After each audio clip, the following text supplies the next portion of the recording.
Play more.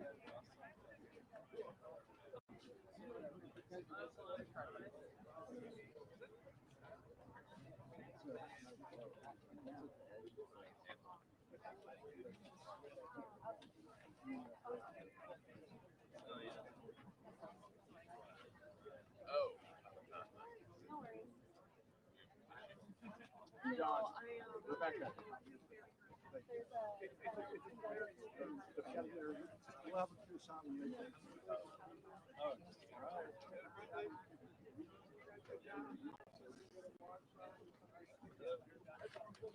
Bill.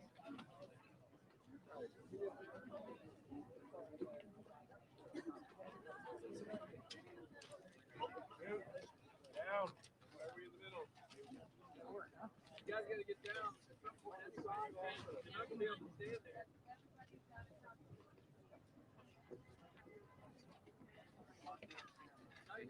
Hey, the camera's behind you. See, I would have never thought of it.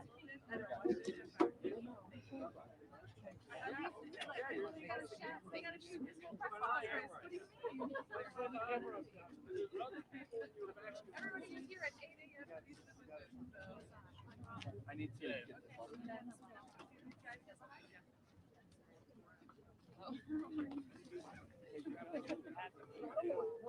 You're gonna move. Hey, gallery? All the way down.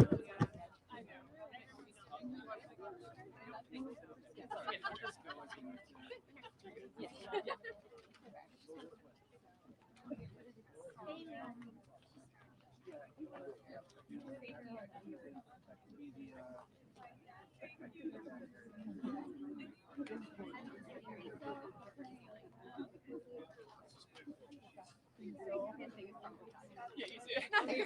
Not the crowd.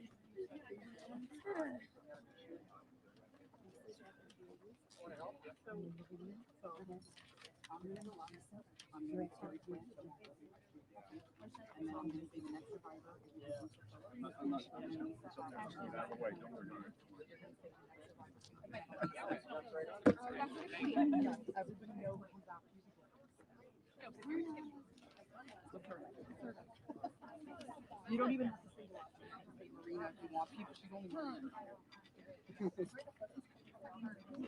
no, it's a very beautiful.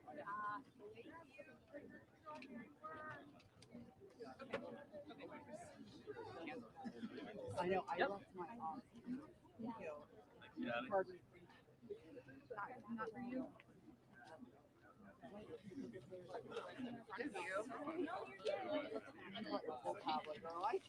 I love you so much. I couldn't read off my phone. It's small. No, but exactly the same. How are y'all? Good. Ready to speak. Oh, how are you? Can I hug you? Thank you so much. Oh, thank you. Thank you for everything you've been doing. Thank you. I appreciate it. Hi. Do you want to speak or do you want to? Just what is it? Gabby has 2 minutes. Yeah, good. Yeah, that'd be great. Okay, I appreciate it, Rose. Thank you. Thomas? Whatever order, you guys. Okay. No. Okay. Yeah. She's got enough. I'm looking forward to you, girlfriend. Are we ready? Yeah. Great to see you all. Good morning.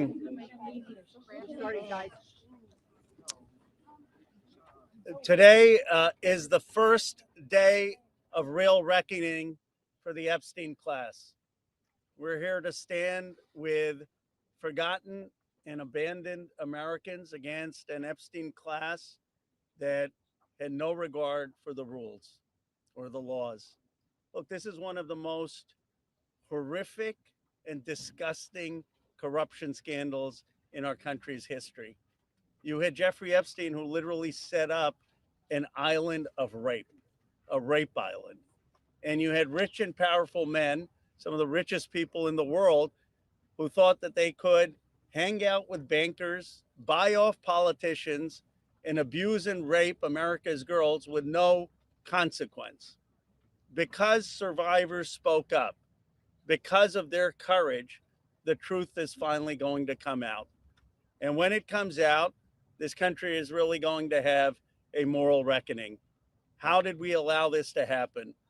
There should be no buildings named after people in this Epstein class. There should be no scholarships named after them. They shouldn't be enjoying the perks of being affiliated with corporations or universities or writing op-eds or being lionized. And many of the survivors will tell you some of these people still are celebrated in our society.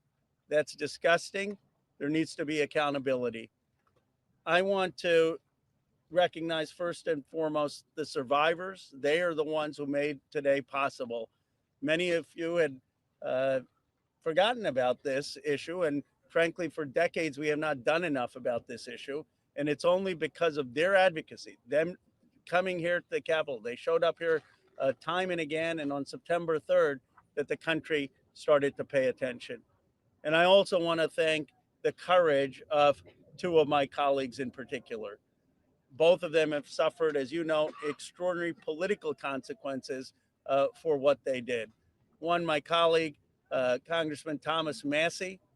This would not have been possible if he hadn't led the discharge petition that got 218 signatures and is going to force a vote in the House of Representatives.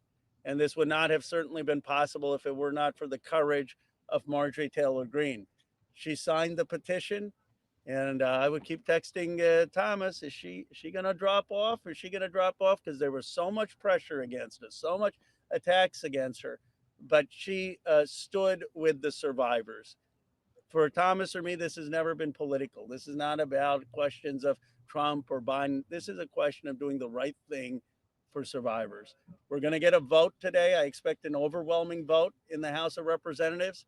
And I don't want the DC swamp playing any games.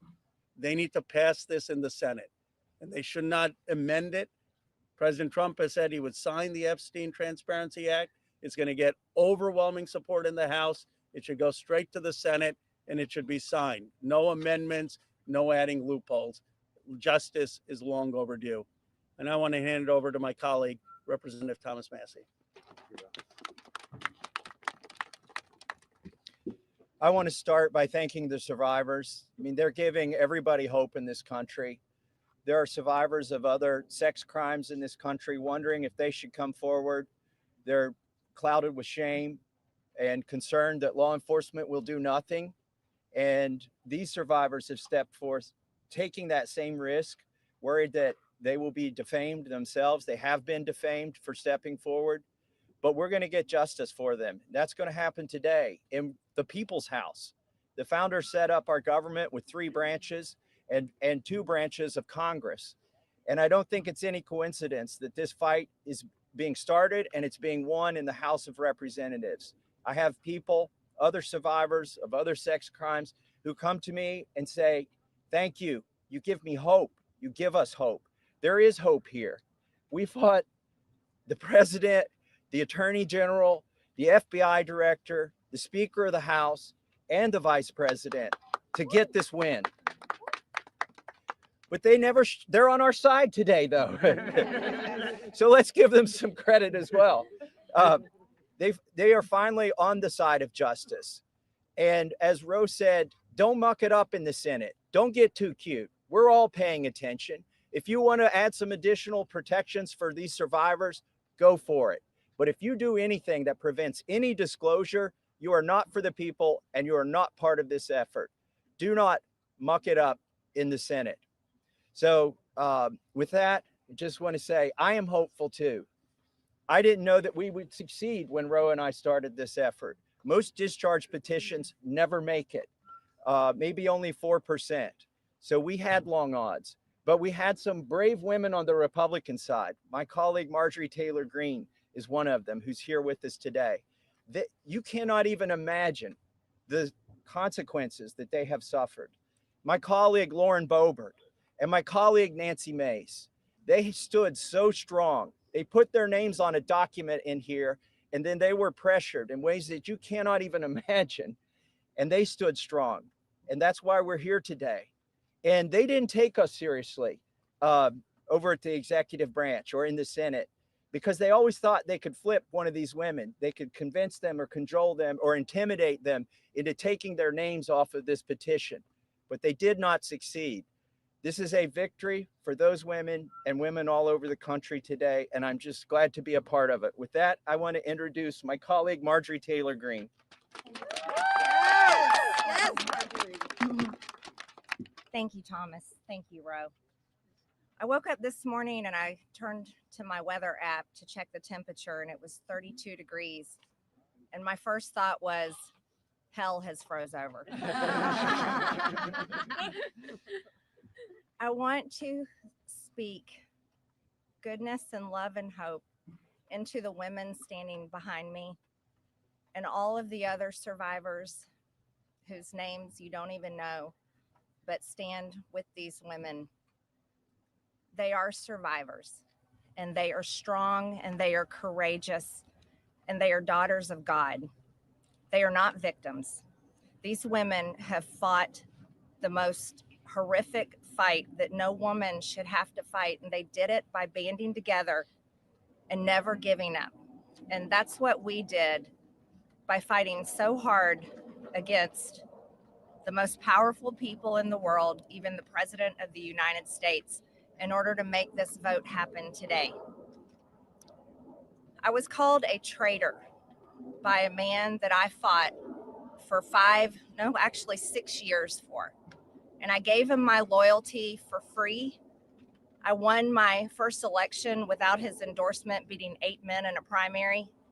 And I've never owed him anything, but I fought for him for the policies and for America first. And he called me a traitor for standing with these women and refusing to take my name off the discharge petition. Let me tell you what a traitor is. A traitor is an American that serves foreign countries and themselves. A patriot is an American that serves the United States of America and Americans like the women standing behind me. And I want to tell you that this only became possible today because the American people, whom we serve as representatives here in Congress, demanded that this vote happen, and they put more pressure on every single elected politician in this city than has ever been put on them.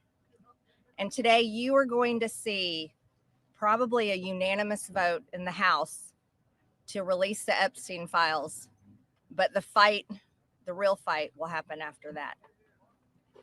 While I want to see every single name released so that these women don't have to live in fear and intimidation, which is something I've had a small taste of in just the past few days, just a small taste. They've been living it for years. But the real test will be, will the Department of Justice release the files? Or will it all remain tied up in investigations? Will the CIA release the files? Will a judge in New York release the information? That's information that needs to come out. And will the list of names that these women privately hold, and they hold it because of their fear in their heart of what would happen to them if they release it on their own, will that list of names come out? That's the real test. So I want to thank Thomas Massey and Ro Khanna for your bravery in doing something that is much needed in America, crossing the political aisle that has become bigger than the Grand Canyon in America. But these men crossed that aisle on behalf of these women. And that is more of what is needed today in America than ever in our history. So thank you so much. Who's next? Ro, I'll let you introduce. Thank you. Thank you. Thank you. Thank you, Marjorie, Representative Greene, for your courage and your words. Before I introduce our survivors, I just want to say that They will make their statements, and then you can ask questions of Representative Massey, myself, or Representative Green. But we do not want people asking questions and cross-examining the survivors. They're here to tell their stories, and they should be heard by the American people with respect. Of course, Congressman Massey, myself, and Congresswoman Green would be happy to answer questions after that. With that, let me introduce the survivor who's helped organize a lot of this, and will be telling her own story and introducing the other survivors. Haley Robson, thank you for your courage and leadership. Absolutely. Thank you. Oh, good morning. A little chilly coming from Florida. Not used to it. I want everybody to take a look. I know everybody sees us today as grown adults, but we are fighting for the children that were abandoned and left behind in the reckoning. This is who you're fighting for. This is who Congress is fighting for. This is who the House of Representatives are fighting for. And hopefully the Senate will fight for us too. I want to kick this off right, and I want to address Marjorie Taylor Greene, Thomas Massey, and Rokana. I want to express my gratitude for all three of you, and I know, Rokana, we spoke earlier. This is an incredible thing that I'm watching as a Republican, and this is non-political, but for you to go against your own party and to be ostracized, there's no place for political violence, there's no place for intimidation. And I can say firsthand, stepping out against Epstein and his crimes against children, we have all experienced that ourselves. So for you to knowingly put yourselves at risk and put your career at risk is unbelievable to watch, and we are so grateful. I also want to make a proposition for Marjorie Taylor Greene, because you've been an advocate for this. If you decide to read those names on the House floor for immunity, I will be more than happy. No security needed. I will stand beside you. I will hold your hand. I will hold your coat in solidarity with you. And on top of that, I did talk to Jayapal, who said she would be more than happy to read those names too on the floor with all of us. It's time that we put the political agendas and party affiliations to the side. This is a human issue. This is about children.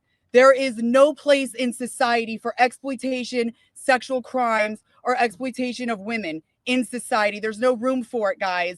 We're not having it. And to the President of the United States of America, who is not here today, I want to send a clear message to you. While I do understand that your position has changed on the Epstein files, and I'm grateful that you have pledged to sign this bill, I can't help to be skeptical of what the agenda is. So with that being said, I want to relay this message to you.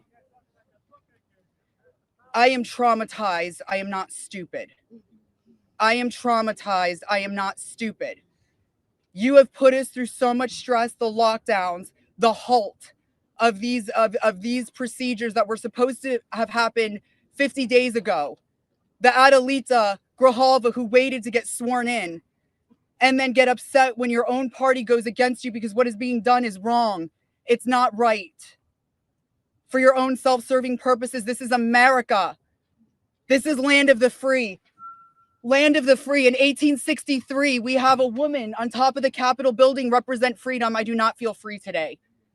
I don't know if the women behind me feel free today.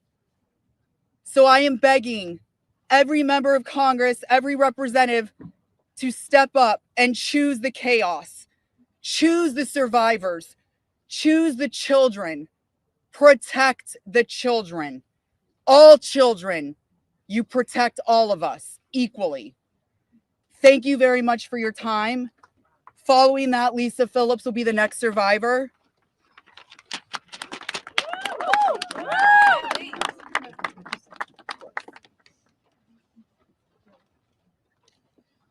Good morning. My name is Lisa Phillips.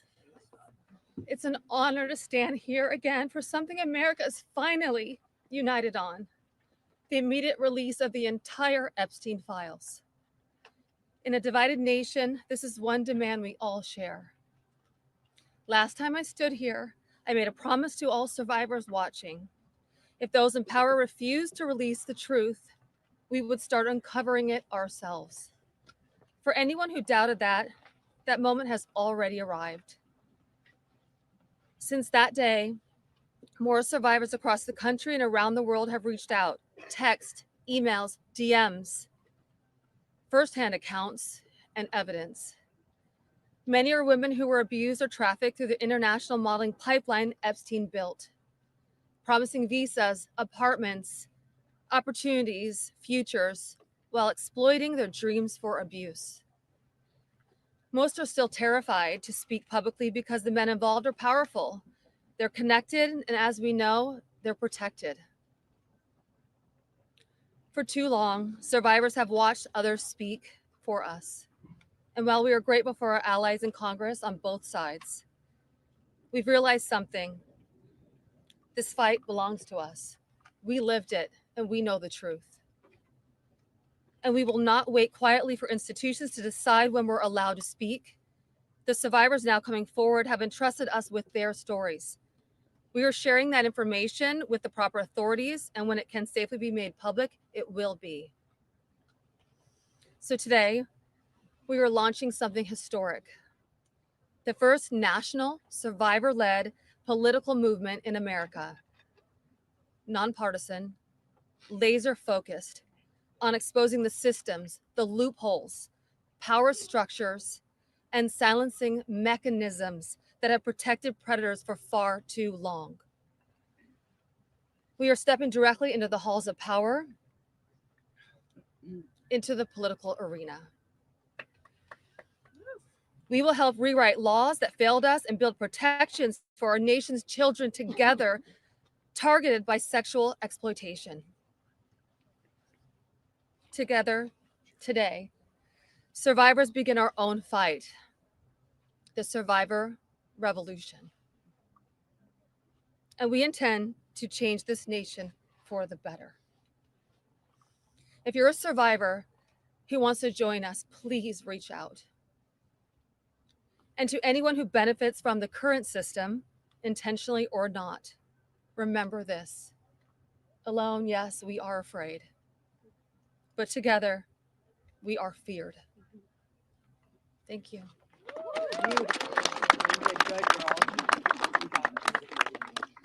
Hello, everybody. I am Jenna Lisa Jones, and just as Haley, I would just like to give a little reminder that this was me at 14 years old. I was a child. I was in 9th grade. I was hopeful for life and what the future had held for me. He stole a lot from me at 14. So just a little reminder there for everybody. Sorry. So,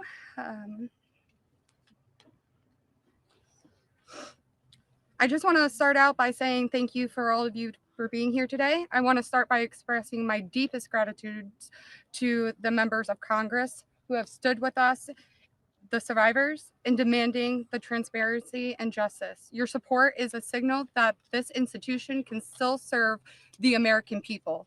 This issue was never one that should have divided us the way it has. In fact, it should have united us. Sexual abuse is not a Republican issue. It is not a Democratic issue. It is also not a hoax. We are here as American survivors of a man who used his wealth and power to hurt young girls and women. The world should see the files to know who Jeffrey Epstein was and how the system catered to him and failed us. Emotionally, this process has been distressing. First, the administration said it would release everything and applauded President Trump for that. Then it fought to release nothing. Now that checks and balances of our democracy have worked and the bill is getting passed to release the files, we are hearing the administration say they intend to investigate various Democrats who were friends with Epstein. I beg you, President Trump, please stop making this political. It is not about you, President Trump. You are our president. Please start acting like it. Show some class. Show some real leadership. Show that you actually care about the people other than yourself. I voted for you, but your behavior on this issue has been a national embarrassment. It is time to take the honest, moral ground and support the release of these files. not to weaponize pieces of the files against random political enemies that did nothing wrong, but to understand who Epstein's friends were, who covered for him, what financial institutions allowed his trafficking to continue, who knew what he was doing, but was too much of a coward to do anything about it. Jeffrey Epstein and Ghislaine Maxwell were able to recruit and abuse young girls and women. Then the country will learn nothing, and has horrible history will repeat itself if we do not do something about this. Thank you to the brave congressmen and women who have stood by us and recognized our side is the American side, and we should all be proud once again to be Americans.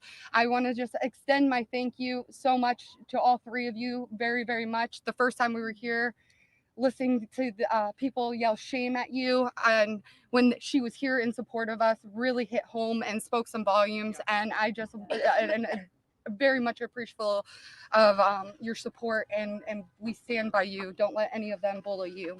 We're here for you. Thank you, guys.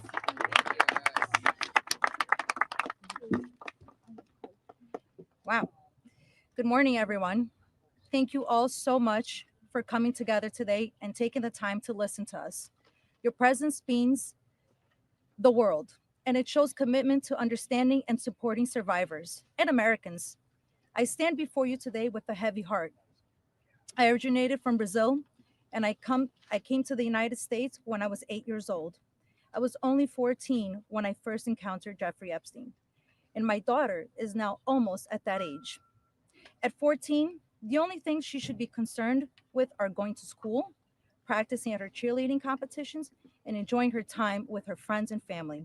She should not have to bear the burden of worrying about being manipulated or exploited. At this age, she is still a child, and no child should ever have to face such threats. I also want to address a troubling statement made by a prominent figure on a major platform who suggested that a 14-year-old should not be considered a victim of pedophilia. This is a dangerous and incorrect notion. When we talk about how children at 14 should still be treated as children, I ask you to look at the young people around you. Remember when you were that age? Do you think you should have been responsible for being groomed? Put yourselves in our position when we were young. I'm here today not to just share my story, but to call on all of you to help make a difference. We need to support to push for the Transparency Act and release the Epstein files. Please reach out to your Congress members and senators and urge them to support this crucial legislation. The truth is something that we all deserve, and it is vital for safety and protection of the future of generations. Think about all the young people in your life, your daughters, your nieces, your friends. Let's stand together and ensure that they grow up in a world where they are safe and valued. I often wondered, why did this happen to me? And then I realized God only gives you what you can handle. I'm here for a purpose, and that purpose is to make a difference today. So let's stand together to protect our children and our peace. Thank you.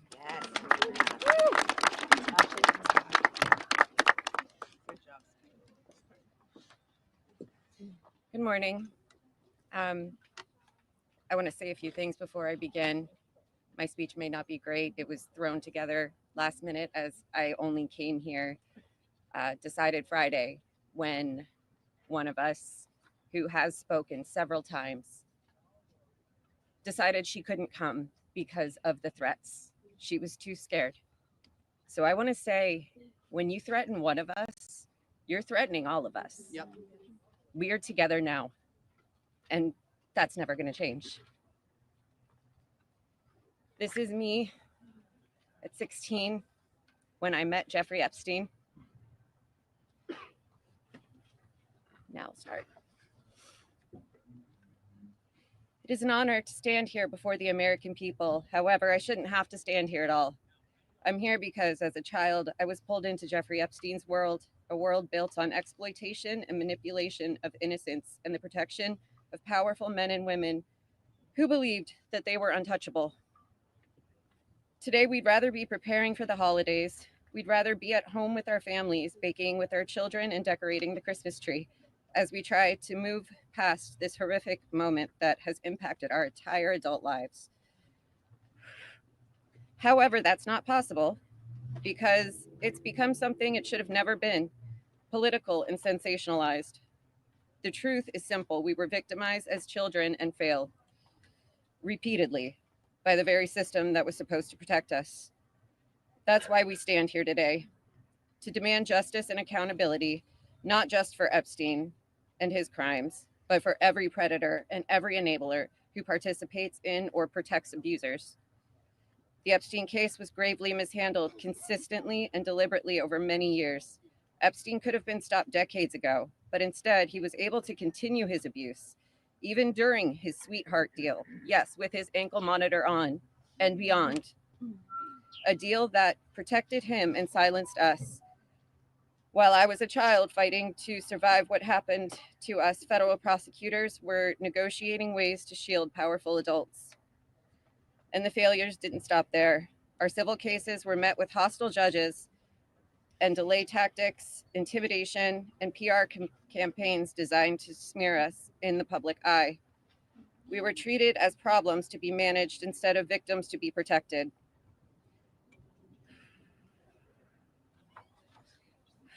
Today, something has changed. Individually, our voices were whispers. Together, they've become impossible to ignore. We are encouraged to see elected officials from both parties, thank you, come together and finally take action to release the files. I'll leave it there. Thank you. Good job. Good morning. My name is Wendy, and I'm standing here today with a truth that still scares me to say out loud. I'm going to put this down because I can't hold both, as you guys saw. But that was me when I was 14 when I met Jeffrey Epstein. None of us here signed up for this political warfare. We never asked to be dragged into battles between people who never protected us in the first place. We are exhausted from surviving the trauma and then surviving the politics that swirl around it. When survivors travel to speak, to advocate, to stand for the truth, we do it with our own money, from our own pockets, carrying our own fear, shaking in our own bodies. There is no team, there is no paycheck. It's just us hoping our voices make a difference. And it puts a pit right in your stomach because you know you're standing on the right side of history. Yes. But standing on the right side of history is not a comfortable place to be. Yep. It never has been. And in a sick, heartbreaking way, it's an honor to show up, an honor to speak here, and an honor to stand in light when the world tried to keep us in the dark. And what keeps me standing is, even with all this fear, I have a 14-year-old daughter myself, the same age I was. And when I look at her, I see the little girl I used to be, the one that no one protected. My greatest fear in this entire world is history repeating itself. And I will do anything, absolutely anything, to make sure that she has to never be one of these girls standing in front of a crowd like this today in her life. So today, from the safest and bravest places inside myself, I am asking Congress, please pass the bill. Please release the records. Stop making survivors fight alone for the truth that should have protected us in the first place. To the representatives that support us, thank you. Thank you for standing beside survivors so we don't have to face this fear alone. Thank you for choosing what is right over what is easy. And every survivor who is scared right now, your fear is real. Your courage is real. And even though we're terrified, we keep showing up because someone has to tell the truth. Someone has to protect these children. We deserve safety then. We deserve it now. And we are done being afraid so others can stay comfortable. So with that, I want to say thank you guys for having us. And I just hope that people can remember that as survivors,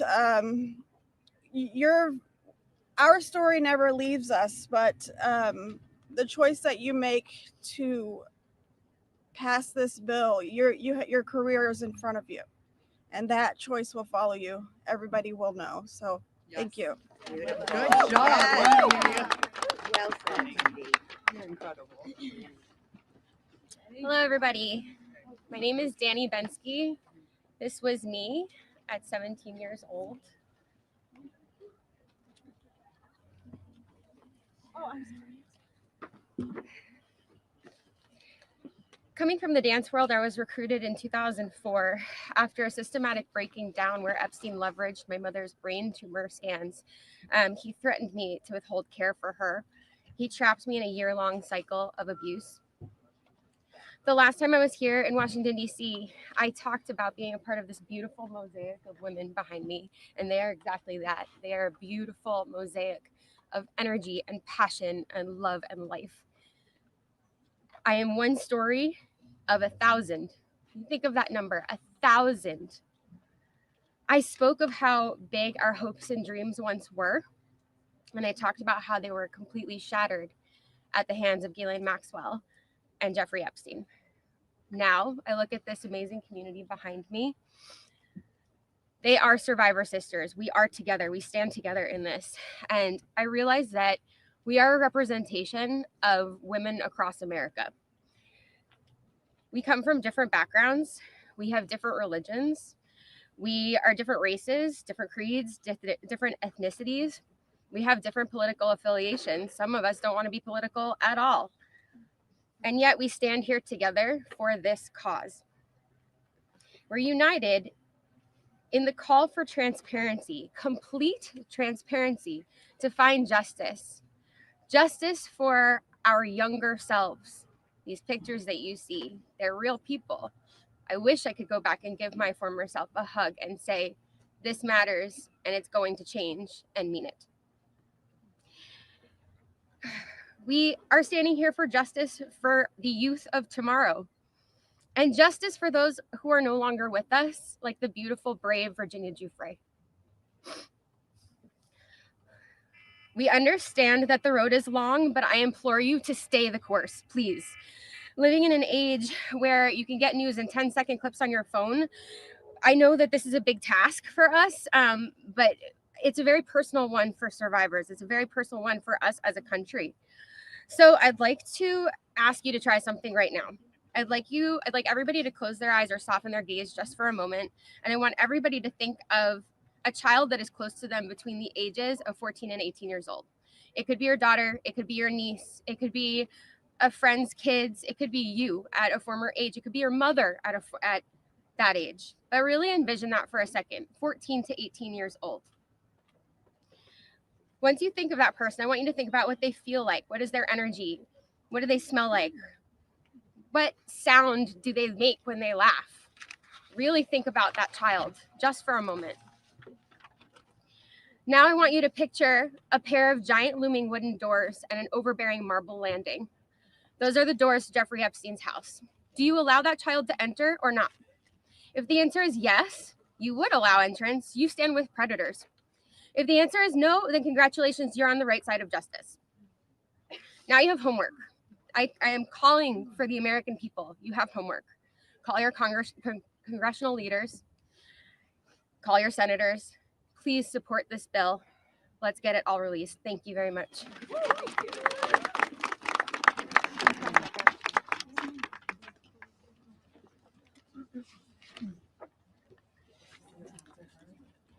Good morning. My name is Annie Farmer, and this is a photo of me and my sister Maria Farmer. Around the time I was 16 and she was 25. That's how old we were when we were abused by Epstein and Maxwell. Survivors have repeatedly stated that our pursuit of transparency and justice is a nonpartisan issue. But given the political noise surrounding this case, I just want to remind people of some of the facts. In 1996, when my sister Maria bravely blew the whistle on this group by reporting to the FBI what Epstein and Maxwell did to both of us, they hung up on the phone on her, and there was no follow-up of any kind. Bill Clinton was president. In 2006, the FBI came to us, finally interviewed us, and asked us both to be witnesses against Epstein. We were very anxious, but we agreed. And then we didn't hear back from them due to their infamous sweetheart deal. George W. Bush was president. In 2015, when the DOJ was sent FOIA requests for Maria's FBI files, and they were denied, as they have been many times, Barack Obama was president. In 2019, when Epstein died in prison due to either negligence or foul play, Donald Trump was president.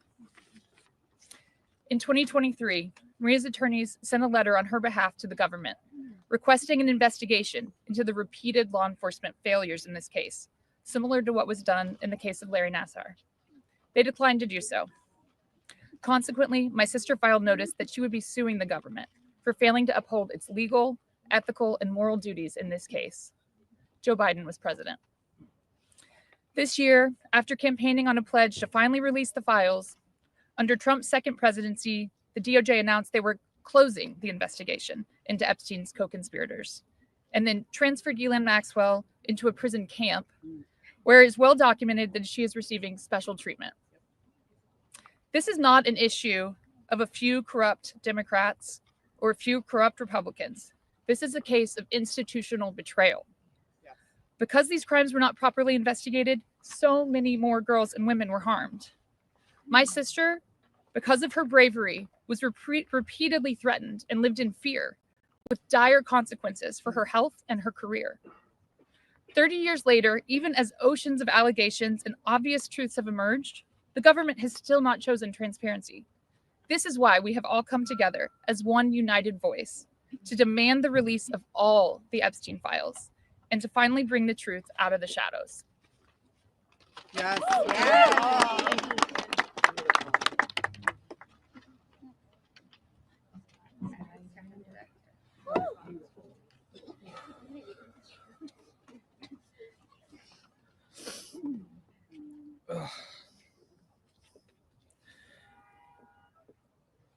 Ladies and gentlemen, esteemed members of Congress, and everyone gathered here today, I want to start by thanking the three of you. Thank you. It takes a lot of bravery to do what you're doing. We hear you. We see you.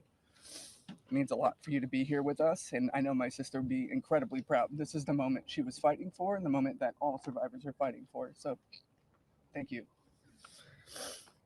My name is Sky Roberts, and I stand before you as the brother of Virginia Roberts Giuffre, a warrior, a mother, and a sister whose legacy will forever resonate in the hearts of those who understand the fight against injustice.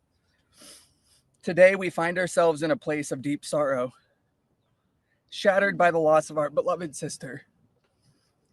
Yet, we are honored and privileged to carry her voice forward and continue her relentless fight alongside her fellow survivor sisters.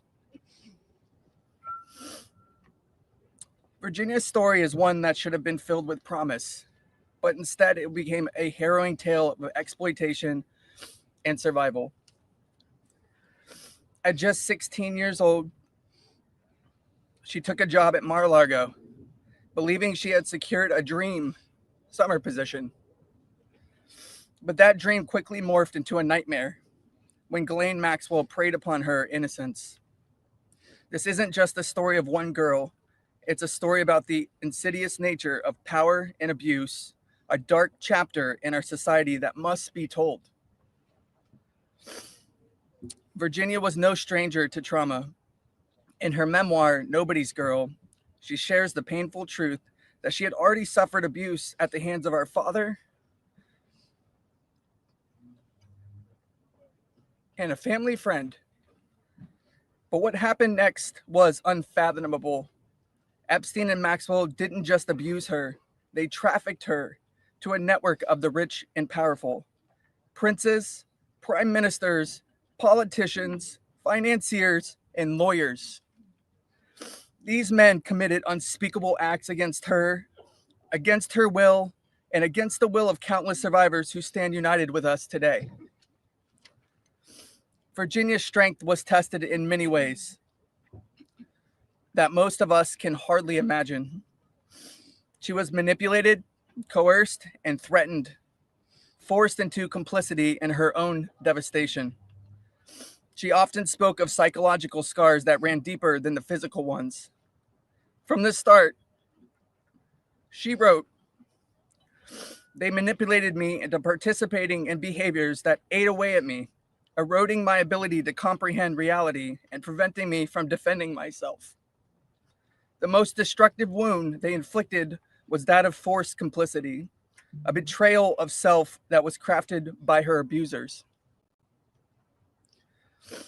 But I stand here today to declare that their tactics of fear and intimidation did not work. Virginia's spirit could not be broken. She became a beacon of hope, a warrior, fighting not just for herself, but for every survivor who suffered in silence. She said, I felt it was my duty to stand up to predators like Epstein and Maxwell.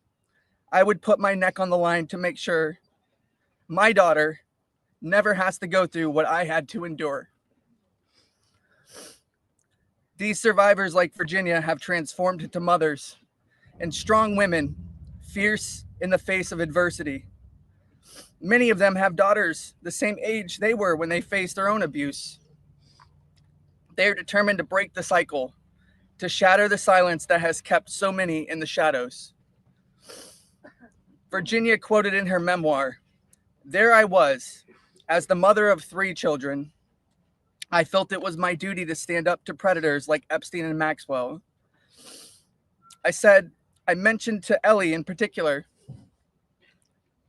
her daughter, I would put my neck on the line to make sure she never has to go through what I had to go through. I said, joining Edward's CVRA case, what I would want somebody to do for my daughter or sister and friend. In the end, I said, I was just trying to do the right thing. That's what I felt like I'm doing," I said. "I'm making a small dent in this big world we live in."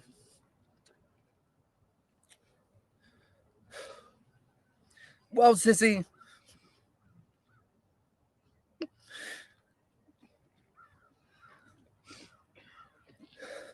you didn't just make a small dent.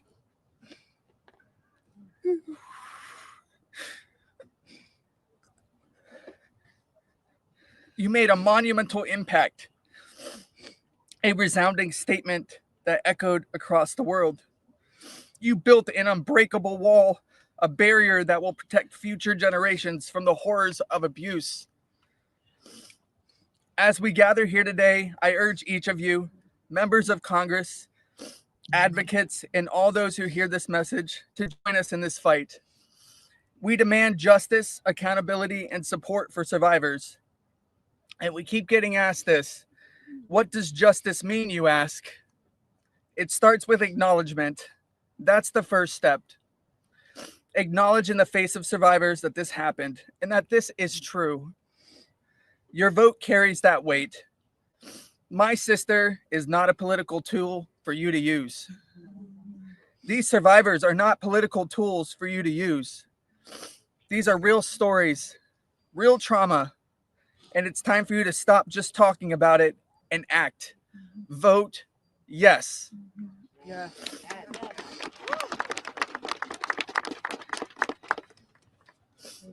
Virginia's legacy is not just hers. It belongs to all of us who stand against injustice. Together, we will ensure that the voices of survivors are heard, that the truth prevails, and that the horrors of the past are never repeated. Thank you. Thank you for listening, and thank you for standing with us. Together, we will not let Virginia's fight be in vain. Together, we will not let the predators win. Together, we will be the change this world desperately needs. Yeah. Thank you.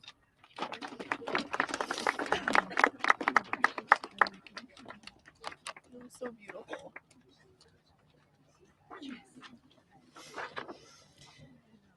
This is me when I met Jeffrey Epstein in 1991. I always share the date when I talk about my story because people rarely acknowledge how long this has actually been going on.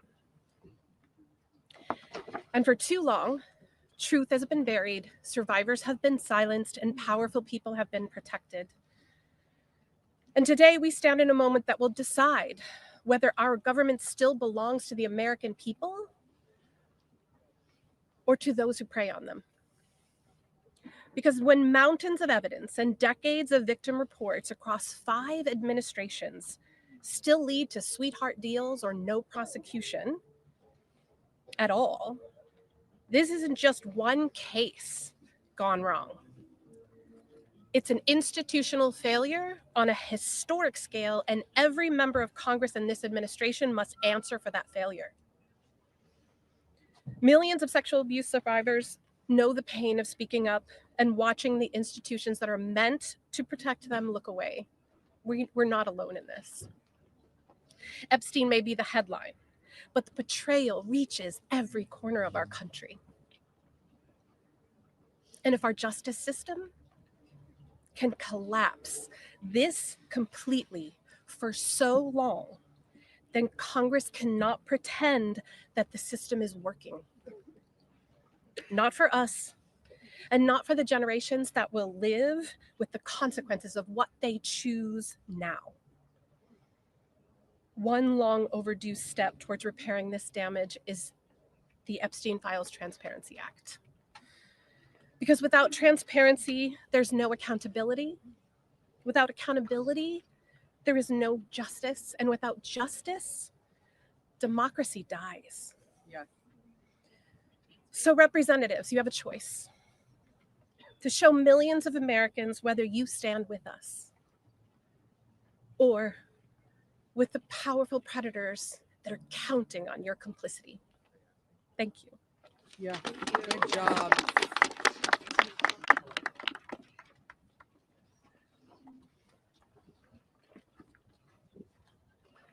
Good morning. This is me. This was me.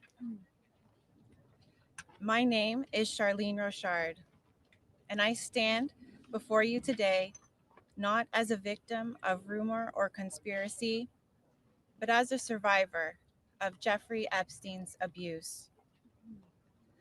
Far too long, survivors like me have been dismissed, silenced, are told that our pain was exaggerated or fabricated. Let me be clear. This is not a hoax. Yes, it's not. What we endured was real, and it has scarred lives across 5 presidential administrations. The truth has been buried in sealed files and hidden records for far too long. The Epstein Files Transparency Act is not just about survivors. It's about America itself. How can we keep America great if the principles the nation was founded on, that power belongs to the people, is not protected? No one, no matter how wealthy and well-connected, stands above the law. If we cannot face the truth, then we betray the very ideals that defines us as a country. By passing this act, Congress has the chance to prove that truth matters more than privilege, that justice matters more than influence, and that America has the courage to confront even the most uncomfortable realities. This is not just about survivors. It's about every American who believes in accountability, fairness, and the promise of justice. I stand here today not only for myself, but for every survivor of Jeffrey Epstein's abuse who has carried this burden in silence, and for every citizen who believes that justice delayed is justice denied. Yeah. I want to thank Representatives Ro Khanna and Thomas Massey for standing with us. Thank you. And I especially want to thank Representative Marjorie Taylor Greene. Her unwavering support, her courage to stand with us and demand transparency gives us strength. It shows that this fight for accountability is bigger than politics. It's about humanity, justice, and truth. This is about America's future. It's about whether we, the people, will be heard when we have the courage to stand for truth and justice. Our voices are real. Our pain is real. And our demand for justice will not be silenced. Thank you. Amen. Yes. Girl, Charlene. Hello. Good girl. You did amazing.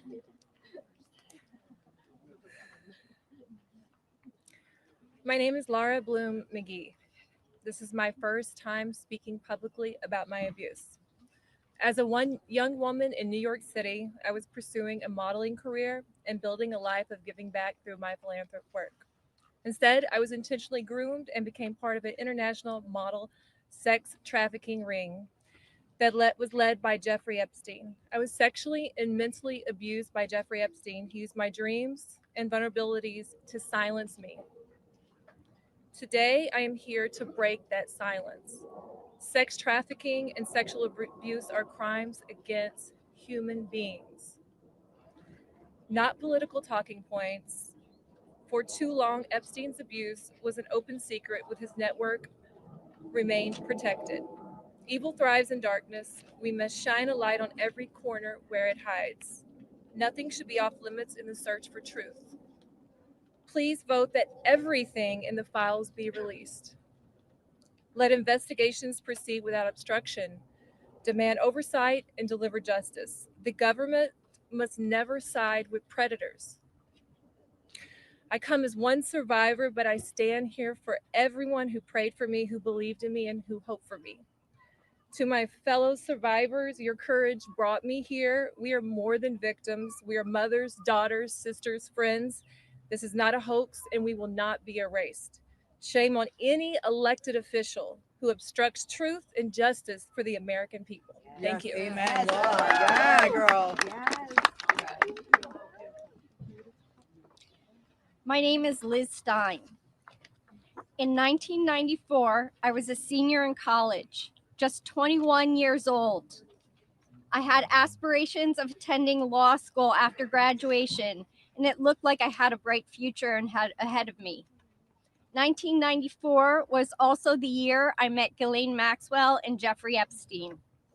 My involvement with them changed the trajectory of my entire life. The Epstein files are not about loyalty to any one political party. They're evidence of a crime. We stand here today, victims of the crime of sex trafficking. I'm here today speaking both for my 21-year-old self and for the countless number of people who have experienced sexual violence. When I am asked what I would tell my younger self if I could say something, I say that I would tell myself to tell someone.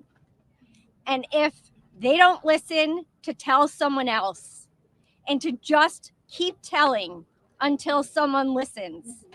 And even if nobody listens to you, you should be proud of yourself because you stood in your uncomfortable truth when others could not. And that is true bravery.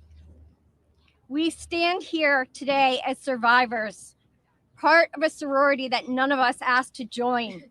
We have told our stories over and over and over.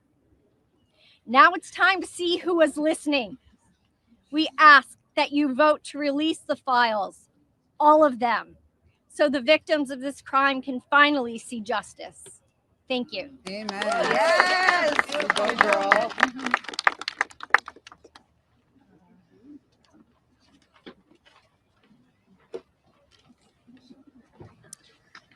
Well, hello, everyone. And I want to first say thank you for your ongoing leadership. I know it must not be easy thing to do, much like it's not easy for us to be doing this. So I guess we're in this together. So thank you so much. I feel like our courage has, we're reflecting, mirroring courage, because that's what it takes to do this, right? So this was me at 22 years old. I was not a child, technically, very young adult. I imagine most of you here can relate to the mindset and to be 22 years old. So today is a good day, and I thank God for that. It's widely and undeniably clear that our current political climate is quite rigid and seemingly at war with one another. This sets a stage.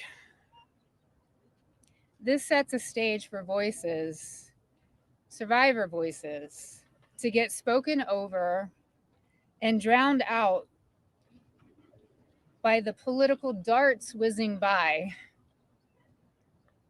Not today, though.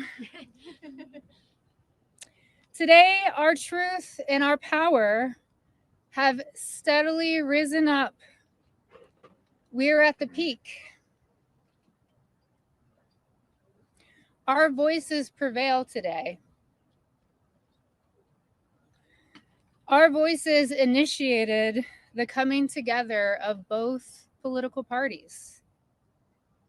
That's pretty big, I think.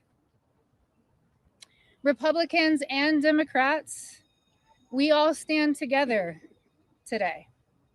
We all stand together for justice, and we must continue to do so to protect the integrity of our country and our democracy. Truth and justice must prevail. The children today are those that will lead this nation one day. Think about that. What does that mean to each of you?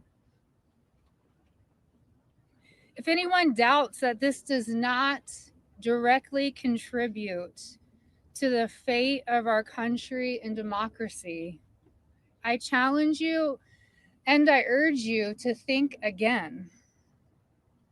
Our voices are a fundamental pillar of future generations. Today, that's what we stand here for. Accountability, action, and justice. Let's get this vote done today. Let's send it through the Senate and straight to President Trump's desk for signing. I'd like to be there that day that he signs.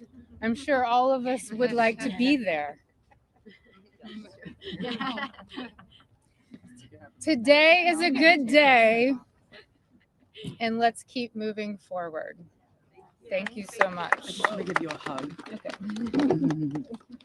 Hey guys, we're actually pressed for time, so we are not going to be taking questions going further. I bring back Rokana. He's going to do our closing conversation and comments. Well, thank you, Haley.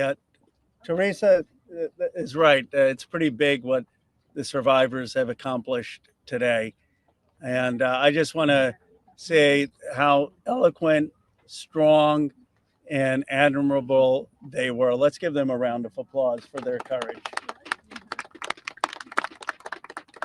Thomas and Marjorie and I will take a few questions from people. Go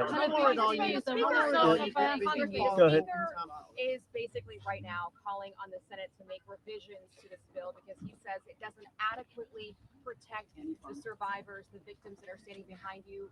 Your response to that? That's been a red herring all along. The survivors have always been in favor of this legislation, and there's a provision in there you can read if you would just read it that protects them. Now, if he wants to offer more protections in the Senate, That's fine with us, but here's the problem. Now we have to vote on it again in the House. And so, as you heard, justice delayed is justice denied. It could be just another delay tactic. But we want to. Is that what you think? That's the motivation from the I think the speaker wants to save face. He's going to vote for a piece of legislation today that he's disparaged for 4 months. And if however he needs to come on board, we want him on board. So we appreciate that. long fight, isn't it? You don't actually need you wanna- legislation. Go ahead. Go ahead. I wonder, what do you say today to Andrew Bassett-Windsor, the man formerly known as Prince Andrew?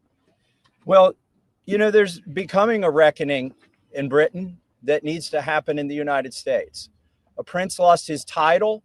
The ambassador to the United States lost his job. We need to see those same kind of consequences here. As my colleague Rose said, there shouldn't be buildings named after these perpetrators of these heinous crimes. There shouldn't be scholarships named after them. And there needs to be accounting. We've seen tens of thousands of pages released by the Oversight Committee. What we've not seen is a single name. So I implore you to look and see if we have true justice and transparency here. And the survivors will know when that has happened. And I do think that Prince Andrew does need to come and testify at our oversight committee, and that can be bipartisan. But I share Thomas's view that the urgency that the British people have shown in getting justice needs to inspire an urgency here in America. This is a long fight. You don't need legislation. You don't need legislation. Go ahead. You don't need legislation to get the files released. President Trump could just release them today. Well, Is that frustrating for you? Why isn't he doing that? And also, did you ask him to be here today? It's a really powerful moment, this. Look, I'll let my colleagues speak. I hope the president meets the survivors. And I hope when he signs the bill, the survivors are there. I don't care if I'm there, Thomas Massey is there, Representative Green's there, but the survivors should be there. But I hope he meets them, because I think if anyone who meets them and sees their emotion will be moved. And my goal is to get justice here. So I hope he will meet them and really hear what's happened and actually take action. But the broader point is, yes, the president could order the Justice Department to release the files. But what in a constitutional democracy, what we're supposed to have is Congress says that the files should be released, and then it's not on the whim of any president. Then the Justice Department is compelled to release those files because that's the law of the land. Let's just take it. Yeah. Have you spoken to any Republicans in the Senate who are looking to, move this forward? So Senator Merkley is a Democrat. He's led the exact same legislation that Roe and I introduced in the House. One Republican co-sponsored his bill yesterday, and I have spoken to at least one more who says they will co-sponsor. The important thing about the Senate is that they need not to muck this bill up. There's a lot of attention on here. We've needlessly spent 4 months dragging this out. A duly elected representative was denied her seat in Congress for 49 days, and it's time to pull the Band-Aid off. The Senate, it may be tempting for them to get cute and to do things that will limit the release of these documents. They are afraid that people will be embarrassed. Well, that's the whole point here. They need to be brought to justice, and embarrassment is no reason to stop it. So the Senate, John Thune, it's up to him. He needs to bring this to the floor of the Senate. And I think the vote today will show that in the House. And the president, look, the president has said he would sign the bill. You're going to get almost a unanimous vote here. So you have the president and a unanimous Congress believing that this protects the survivors and is calling for the release. There's no reason for the Senate now to, as Representative Massey puts it, muck around with it. They need to put it up, have a vote, have the president sign it. If there's any further protections, they can do that through the DOJ process. But what they should not do is delay a vote on a bill that the House is going to vote overwhelmingly for and that the president supports. On the release of these files, Congresswoman Green, you raised the question of whether or not the Justice Department will actually release these files. Do you take the president at his word when he says he's going to sign this bill, and do you have confidence that these files will actually be released? I only take people's actions seriously, no longer words. And what do you think the president's actions? And I'll tell you, because I wasn't a Johnny come lately to the MAGA train.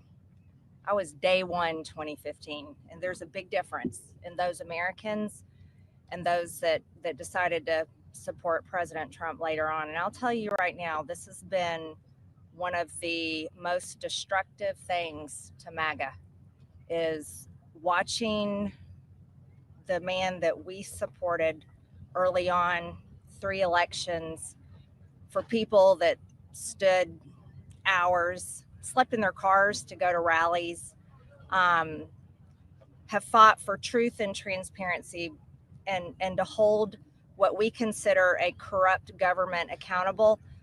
Watching this actually turn into a fight has ripped MAGA apart.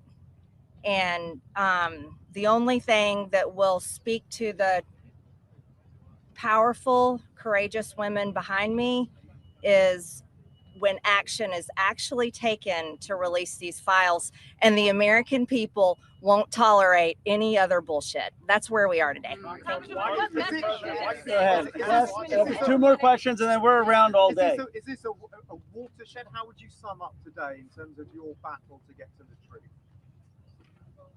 I would say that these survivors have been fighting for decades, and they finally are being heard by the American people. And we're finally going to have a reckoning for this Epstein class that has gotten away with horrific things. Look, I grew up in Bucks County, Pennsylvania. People went to church, they played Little League, they went to their neighbors for barbecue. They didn't go to a rape island and abuse young girls or traffic young girls. And people with extreme wealth have thought that the laws don't apply to them, and their culture is totally out of touch with the values that built America. And finally, we're going to have a reckoning. How worried are you? We'll take the lady here. Let me ask you this. You said you wanted this to go straight to the Senate. What message does it send to the survivors behind you if the Senate doesn't act quickly to move this bill forward? Well, they're not here. They're not going to answer questions, so I'll answer a question. I prefer, actually, it goes straight to the president. He can release these files without the Senate acting. Sometimes they take a long time to get things done. The House figured out a way to take 4 months to get this done. I think it's disrespectful to the survivors if they delay this. There's nothing more important than cleaning out the rot in this country. And this is rot, and it's not a partisan issue. And the senators need to get on this. Yes, the economy is important. Yes, international policy is important, but there's nothing more important than getting to this rot and cleaning it out. They should put it at the top of their agenda. There's a provision in the bill already that would allow the DOJ to not release certain information if it would jeopardize an active investigation. And the president just last week ordered his DOJ to conduct an investigation. What makes you think you would actually, if this bill passes, see these files? If the public would see them? There are 1,000 survivors. They can't open enough investigations to cover up everything that's in these files. And yes, it's true, they can try to protect a few certain people or a few certain companies, but those investigations will eventually end. And in the meantime, there's not enough investigations to cover up 1,000 different crimes, 1,000 different rapes, 1,000 different sex trafficking instances. And this is not a moot point, even though they are doing that. And once this bill is signed into law, any career official at the DOJ or the FBI who does not comply with the law is at legal risk. It's no longer just up to the president. Look, we could have passed a simple resolution here in the House, and that would have been the end of it. Instead, we chose a very hard path, which is to get legislation, a law passed, which means it has to go to the House, the Senate, and be presented to the president. And that will have the force of law. They will be breaking the law if they do not release these files. Thank you very much. The president has fought so hard. Last question, and then these files. Why do you think he has fought so hard? If he could do it now, why hasn't he done it? I believe he's trying to protect friends and donors. And by the way, these aren't necessarily Republicans. Once you get to $1 billion, you transcend parties. You just assume you can pay off whatever party is in charge of the White House, whatever party is in charge of the House of Representatives. And this is about those kinds of people. I think he's been trying to protect them. And I think it also incriminates our own government.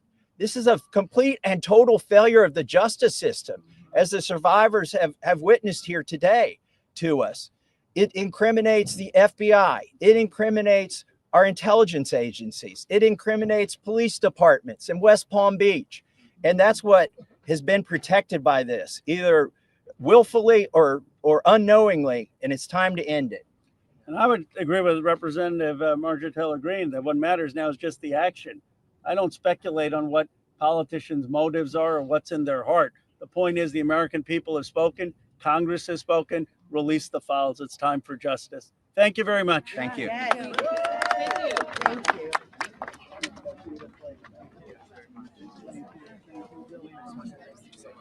Very brave.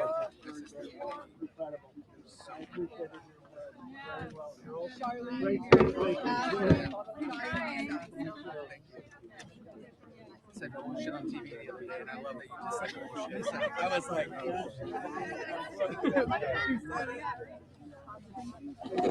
Ms. Taylor Greene? Ms. Taylor Greene, how is it to hear the victims today? Ms. Taylor Greene, how is it to hear the victims today?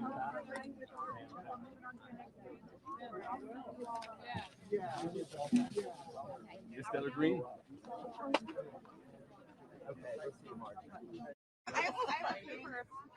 Thank you so much. Thank you. You're with us. You're with us. We're late. Yeah, we got it. And Jess is in our group too. Did Jess go already, or is Jess coming with us now?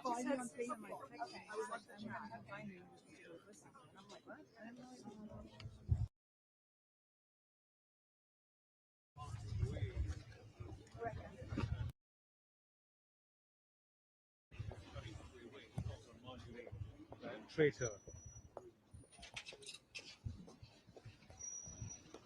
Arm was like, oh, it's okay. Oops, I'm about to trip and fall. Representative Matt, how do you feel hearing victims today?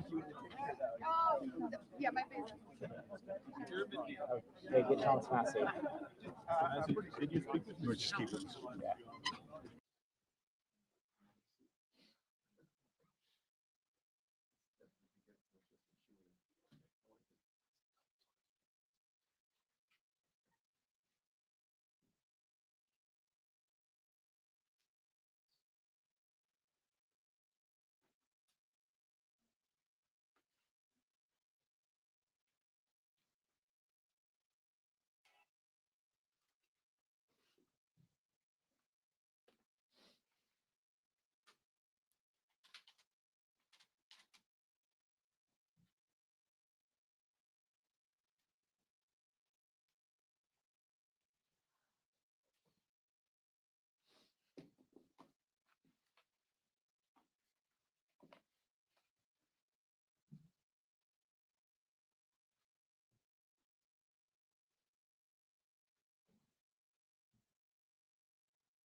Good morning, everybody. It's good to see you back. After 43 long days of the Democrat shutdown, we are finally back in regular legislative session. We have been very anxious to get here. We spent the last 6 weeks in our districts, most of the members of the House, at least the House Republicans did at least, 6 weeks they spent in their district, and many of them will tell you, and they've said publicly and privately, they did some of the best work of their career because they were right there with their constituents at home in their districts, in their counties, and their parishes, in our case in Louisiana, working with their constituents and helping them navigate the consequences of the Democrats' pointless political games in the shutdown.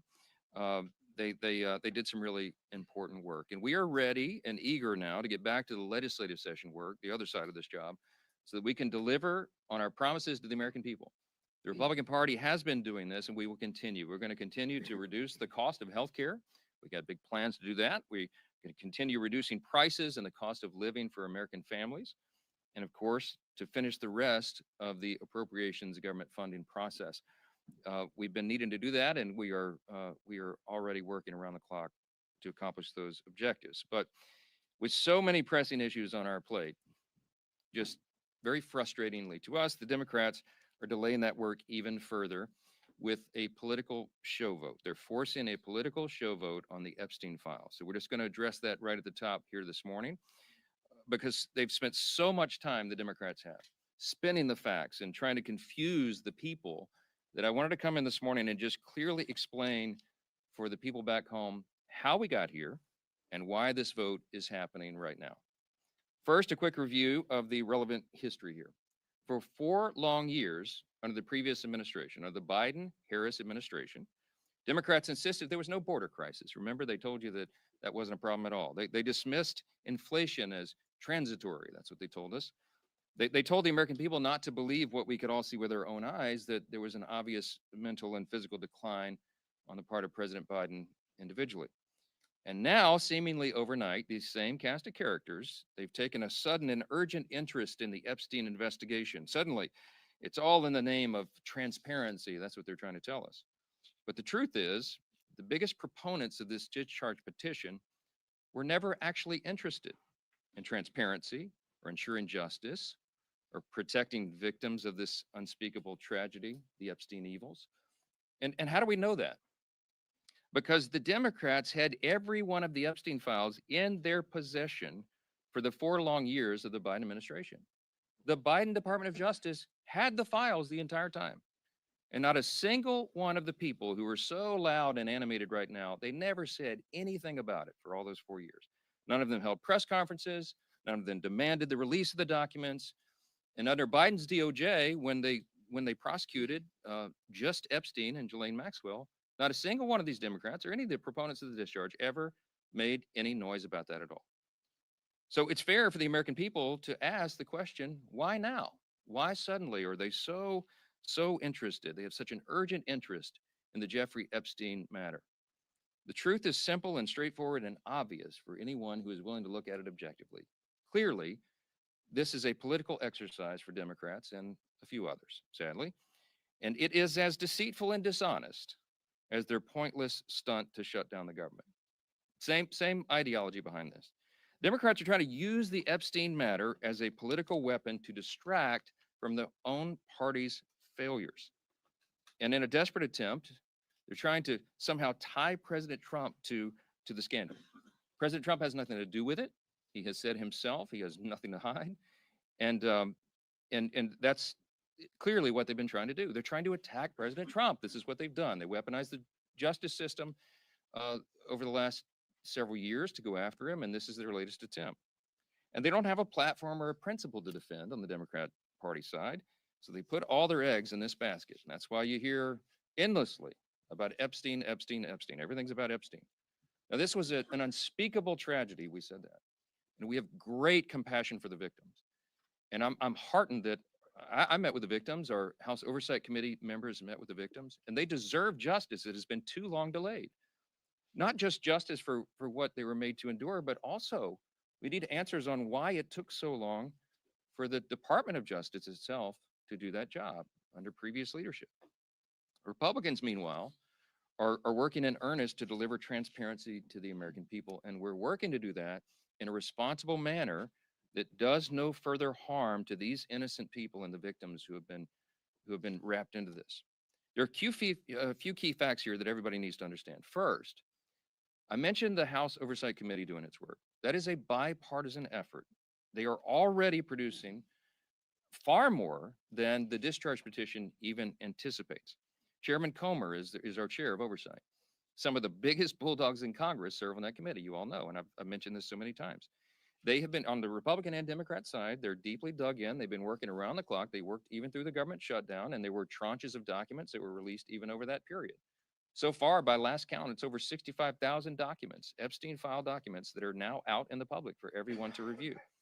That includes tens of thousands of pages from the Epstein estate.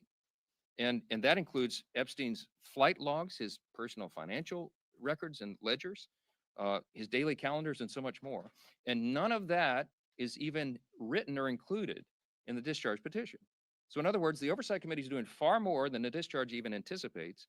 And the most valuable information thus far has come from the Epstein estate files. That was produced because of the work of the Oversight Committee that is doing that in a professional, robust manner, using the full subpoena authority of the U.S. Congress.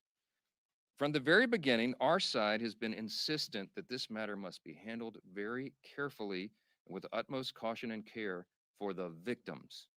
We want maximum transparency. We have always been about that. We want every single person who had any scintilla, there's any scintilla of evidence that they were involved in the Epstein evils, they need to be brought to justice, and it should have been done a long time ago. We need to find out who those people are. But in the meantime, you have to remember there are real people's, innocent people's lives at stake here, and young victims who don't want to be dragged into this political game because it could hurt further what they've already endured. They would be made to suffer more harm if Congress is not careful in what we're doing. And unlike our very important work that's underway in the House Oversight Committee, the Democrat-led discharge petition would carelessly dump thousands of documents without proper protections for the innocent. I brought a chart in here this morning. I want to illustrate for you what we are concerned with. Now, I was a federal court litigator. The members of our House Judiciary Committee, Republicans in particular, have many of these concerns. You have Chairman Jim Jordan and attorneys like Chip Roy, who's running for Attorney General of Texas now. You have Brad Knott, who's a former federal prosecutor, many members on the committee. Andy Biggs is running for governor of Arizona. They're lawyers, and they understand that the way the discharge petition was drafted is haphazard and dangerous. This is why we have been opposed to this point, okay? And I could be here for a long time going through all the details of it, but the big concern we've all had all along is that the House bill, if it's passed in its current form and it was signed into law, it is dangerously flawed. And our problem and our frustration is there's no way for us in the House to amend it or correct these problems because the authors of the discharge will not allow it. And that's one of our great frustrations. Let me just very quickly, we have a legal document that the lawyers, we have all drafted to explain all this, but let me give you maybe the top 5 concerns about it, and there are more. But as drafted, the discharge petition, it fails to fully protect victim privacy. I'm going to read you an excerpt out of our legal document we put together to explain all this. Congress should give the Attorney General broader authority to redact all the victim information. The discharge doesn't do that. This would prevent the release of information that could be used to unmask victims who have chosen to remain anonymous. Now, you have some very brave women who have come forward and put their names and faces out there and done press conferences and explained that justice is overdue, and our hearts go out to them, and they are heroes. But you have as many as 1,000 women, by some of the accounts, who may be caught up in this. And the vast majority of them have not come forward, probably for obvious reasons. They don't want to be unmasked. But the discharge petition doesn't have adequate protections. It risks re-victimizing those who were trafficked and exploited. And the courts have recognized this concern, by the way. I'll read you a quick excerpt. On August 20th of this year, Judge Richard Berman, of the Southern District of New York, issued an order denying the DOJ's request to release Epstein grand jury materials, noting, quote, names and identifying information of victims appear in the subject materials, unquote. Judge Berman then quoted a letter related to the victims' concerns, which stated the following, quote, transparency cannot come at the expense of the very people whom the justice system is sworn to protect, unquote. And importantly, the judge quoted a letter from one of the victims. In the proceeding, she is named as Jane Doe 2. She said this is one of the victims, quote, I beg the court to make sure it is of the utmost priority that in any sort of release, all and every detail that could possibly reveal our identities be redacted. The victims of Epstein's evils deserve that protection, and the discharge does not currently provide. Okay. Number two, the discharge petition could create new victims. Okay. Because it requires the DOJ to release information even in cases where the DOJ or the FBI has already reviewed it and determined it is not credible. It is false information. Doing this and requiring this to come out could ruin the reputations of completely innocent people, such as those who have may just have known Epstein but knew nothing of his crimes, or whose names he exploited. Think of this, innocent people whose names he exploited and used to try to get close to his intended victims. Their names may be in these files, and they had nothing to do with this. And so by just haphazardly releasing it, you're going to destroy their reputations. Releasing information containing the names of innocent people would subject those innocent people to a guilt by association. It would create an entirely new group of victims who have no means to clear their names. That's a concern of Congress, and it should be. Number three, the discharge in its current form fails to prohibit the release of child sexual abuse materials. That is a term of art. It's called CSAM, okay? It's defined in the US Code. The discharge is so haphazardly written because remember, it's just a political exercise for these guys. They don't seem to care about this, but they cited the wrong section of the US Code. So when they say that we don't want child pornography to come out, child sexual abuse materials, of course, we don't want that released. They wrote this thing so quickly that they cited the wrong section. So you know what that means? It means that it doesn't really bestow any real legal authority on the Attorney General to redact those materials. And that would compel the DOJ to release that stuff into the public. Every single person in this room knows that's wrong, and you should stand against it. But that's what the discharge says. Number four, it jeopardizes the future federal investigations of the United States. Why? Because the discharge only allows the Attorney General to redact limited portions of records that could publicly identify individuals who were promised confidentiality. In this scenario, you're talking about whistleblowers, you're talking about confidential informants who came forward and gave information and evidence in exchange for agreeing to have their identities not revealed. Violating confidentiality, imagine the chilling effect that would have on future investigations. Who's going to want to come forward if they think Congress can take a political exercise and reveal their identities? Who's going to come talk to prosecutors? It's very dangerous. It would deter future whistleblowers and informants. And the release of that could also publicly reveal the identity, by the way, of undercover law enforcement officers who are working in future operations. Dangerous stuff, and they seem not to care. And by the way, I'm going to remind you again, we went to the authors. We asked the authors of the discharge to change this, and they said jump in the Potomac, all right?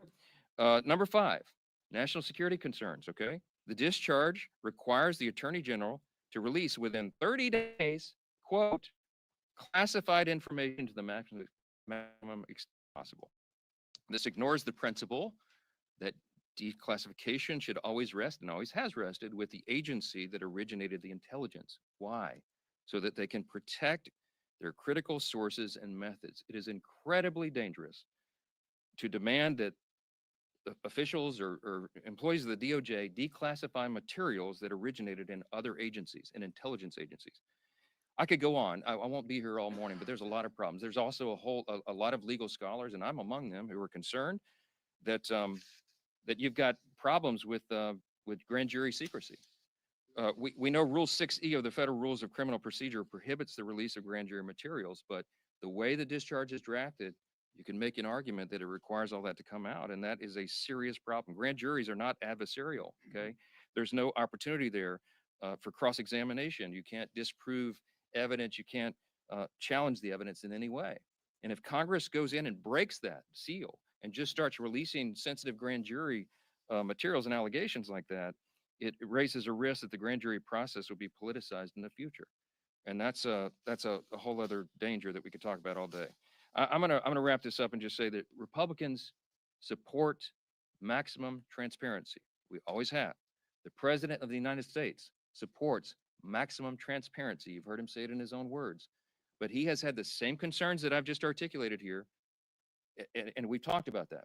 All of us have had these concerns, and we understand that we have a responsibility to innocent people and victims that is not properly guarded by the discharge petition. And that's why we're so incensed about that. We've got to make sure that we disclose the names of anybody who aided or conspired in any way with Jeffrey Epstein. But at the same time, you've got to make sure that innocent people are protected. So we have to do this in a way that doesn't violate victim privacy, that doesn't create new victims, that doesn't disclose the names of any whistleblower or informant, that causes the release of grand jury materials or child sexual abuse materials, or undermines our national security. And I think everybody of good conscience and common sense would say, of course you have to do that. But here we are. So the discharge petition got its 218th signature, and it is going to go forward. It is going to pass because it only takes 218. And we know that the Democrats have disregarded all these concerns, and they're going to move it forward anyway. So all the people of good conscience here say, we've registered our concerns. We stated our opposition as long as possible, but we're also for maximum transparency. So what am I to do as a leader in a situation like this? I call my counterpart in the Senate, Leader Thune, and I talked him through this with him and shared our deep concerns. And of course, they share those concerns as well. And so I'm very confident that when this moves forward in the process, if and when it is processed in the Senate, which there's no certainty that that will be, that they will take the time methodically to do what we have not been allowed to do in the House, to amend this discharge petition and to make sure that these protections are there. The authors of the discharge did not allow us to do that here. That's the rules here. But in the Senate, they can correct it. So under that circumstance, because of that, we know there's serious deficiencies. We know that the work of our colleagues in the Senate can address that and will. They're very conscientious and concerned, as we are, about all this. As we've insisted from the very beginning, Republicans are the only party trying to make a material difference in ensuring maximum transparency. Oh, by the way, I'll just tell you, I put the bill on the floor for unanimous consent last Wednesday night. And guess who objected to it? The Democrats, okay? If this is so urgent and they were so concerned about getting this done and seeing justice be done and all that, they would not have blocked the request, okay? This is about politics. They blocked our unanimous consent motion to expedite their bill and made us waste all this additional time so they could have a show vote today. Republicans are ready to get the job done, to move forward so we can continue to get on to these important issues of dealing with what the American people demand and deserve for us to deal with. And so I want to leave you with this thought. Everybody should think long and hard about who here is acting truthfully, honestly, and in good faith. It is not the Democrat Party that has obfuscated and blatantly lied for the last 4 years about all these things. It is not the Democrats who shut down the government for their own selfish political purposes. It is not the Democrats who blocked the passage of this discharge a week ago because they wanted to have a political moment. It is the Republicans who are acting in good faith, and I believe the American people are going to see that and understand it. I'm going to vote to move this forward. I think it could be close to a unanimous vote because everybody here, all the Republicans, want to go on record to show they're for maximum transparency, but they also want to note that we're demanding that this stuff get corrected before it is ever moves through the process and is completed. I sincerely hope my Democrat colleagues will show the same level of urgency and enthusiasm when it comes to tackling the real issues facing the country that we got to get to. And that's what we really wanted to talk about this morning. Affordability issues are real, and the Democrats themselves created the crisis. Remember, over the last 4 years of the Biden administration, they spent like drunken sailors, and when you throw a bunch of new money into the system, it makes inflation rise, right? Republicans are ready and eager to continue our work to clean up the mess the Democrats made. We've been doing that already, and we're going to continue to do it. Joining the leadership team this morning to discuss our record-setting success and our continued efforts to bring back affordability, to lower the cost of living, to lower the cost of healthcare, and have abundant American energy are two of our Republican colleagues who are leading the charge on this issue. And Chairman Brett Guthrie, you'll hear from in a moment, from Energy and Commerce. We'll speak with you, and Congressman Nick Begich of Alaska, great state of Alaska, is going to address it as well. But I'll first turn it over to our chair of our conference, Lisa McClain. Thank you. Well, good morning, everybody, and welcome back. So let me start with this. House Republicans will not allow Democrats to distract us. And we will not allow any more obstructions to stop us from doing the work of the American people. Because the American people sent us here to do a job, and that's what we intend to do. The Democrats shut down never stopped us. The countless witch hunts against President Trump never stopped us either. And the latest discharge petition is just another Democrat distraction. And I can assure you that won't stop us either, because the American people actually expect us to do our jobs and not to distract and obstruct. For more than 40 days, Democrats inflicted needless pain on hardworking Americans. And I ask you this, for what? For what did all of these Americans suffer pain? They did it to use the American people's pain as political leverage. And let that sink in for a second. And don't take my word for it, take Catherine Clark's word for that. They used the leverage for $1.5 trillion of a wish list for that Americans' families just simply can't afford. But Democrats, they didn't get a single one of their demands because House Republicans actually stayed united. And now we're taking that momentum into the fight that matters most to the American people. This week, House Republicans will pass consequential bills to make energy costs more affordable. Bills that will lower energy costs for hardworking families, bills that will build on the work that we've achieved to unleash American energy that we passed in the Working Families Tax Cuts, bills that increase energy production, which you'll hear from Representative Begich and Chairman Guthrie, that cut red tape and drive down prices for every single American. And contrast that to what will the Democrats do? They will almost certainly vote no.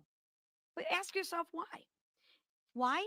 It's because their radical left won't let them vote yes. So again, Republicans want to bring down energy costs. That's why we will vote yes on the bill. Democrats have a lot of talking points, but their actions will say no. We don't want to bring down energy costs for Americans, and they will vote no, right? So at some point, y'all need to ask the Democrats, when will your actions match your words? Because they don't. The contrast is crystal clear. Republicans will always fight to make energy more affordable for the American people. Now, the Democrats, they'll talk about it, but when the rubber meets the road and they have to vote, watch how they vote. They will absolutely vote no. So while Democrats prioritize the wishes of their radical base, we will keep moving forward with our agenda that actually lowers costs for the American people, forward with solutions that makes America affordable again. And we will move forward with the momentum the American people entrusted us with. Because House Republicans aren't here to play politics, or we aren't here to obstruct or distract. We're here to deliver affordability and low cost. We're here to drive down energy costs, and we're here to make America more affordable again. And with that, I will bring up our chairman, Mr. Brett Guthrie. Thank you. Appreciate it. Good morning, everybody. Thanks for being here today. It's an interesting time. It's a challenging time, but an extremely interesting time in the American energy industry. If you look at the last generation, we've had a generation of flat generation. We've had a generation of flat demand. And so those have worked and made people be comfortable because we were deindustrializing in our state. So that's not the proper path, the way that we have to take. So what are we seeing now? We're seeing a pent-up demand for energy. We're seeing it because of the growth in our industry, the reindustrialization that's coming because of President Trump, and also the growth of AI and data centers that are coming. And so what's important, we have to address this for the cost of the American people. If you think about it, if you have flat generation and increase in demand, what's going to happen? We have to expand access to American energy. We have it, it's in abundance, we can produce it, and we have to deliver it, and we have to make it where people can use it. It's also a geopolitical battle. AI is either going to be won by us, who's going to control the data that flows around the world, is going to be the values of America, is going to be the values of China. It's a geopolitical battle that we're in. And we know what not to do because you can look at Europe. Europe and Germany, their energy prices are 3 times ours. Can you imagine competing in the world if you set your energy prices because of decisions your government made to be 3 times the power of ours? The people in the AI industry have no doubt that America can win this battle. They say we have the brain power. Americans have the brain power.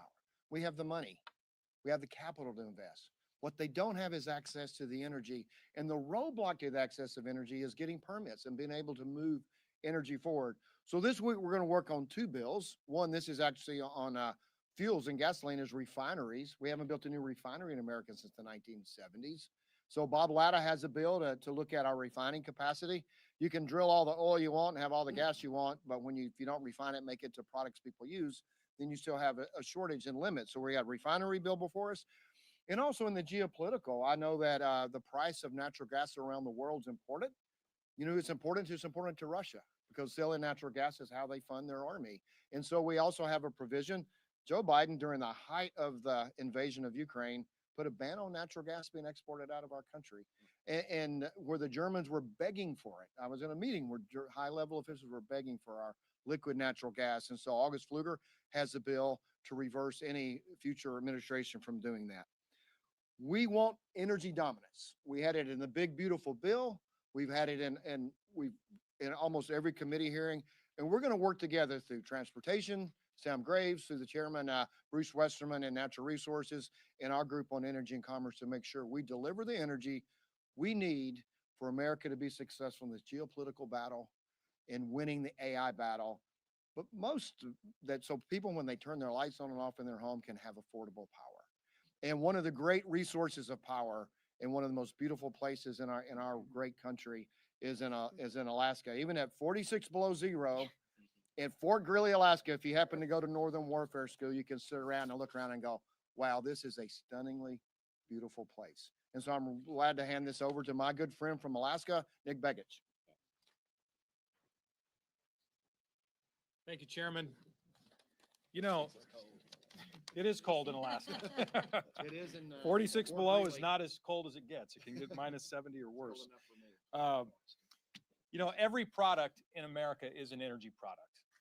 Whether you're producing that product, whether you're sending that product to a grocery store, whether you're going to the grocery store to pick up that product, whether you're going to visit family for Thanksgiving, you're expending energy.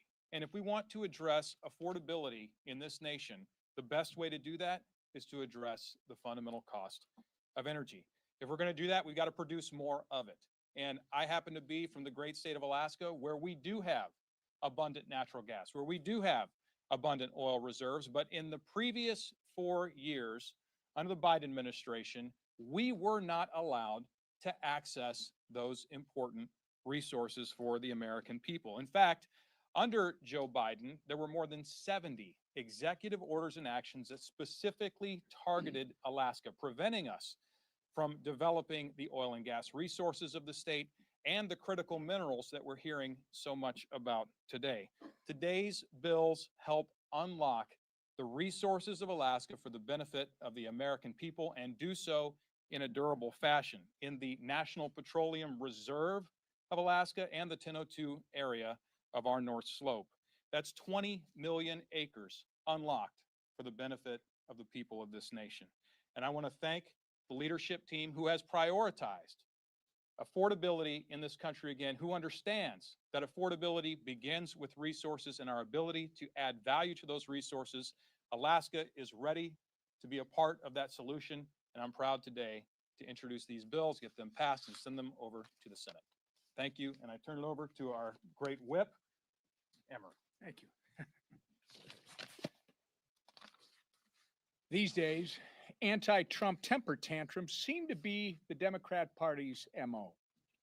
Instead of helping us, Republicans in the House, the President in the White House, and the Senate majority, instead of helping us secure our border, cut taxes, and make life more affordable for the American people, Democrats have shown time and time again that they're more interested in opposing President Trump and his successful agenda at every turn.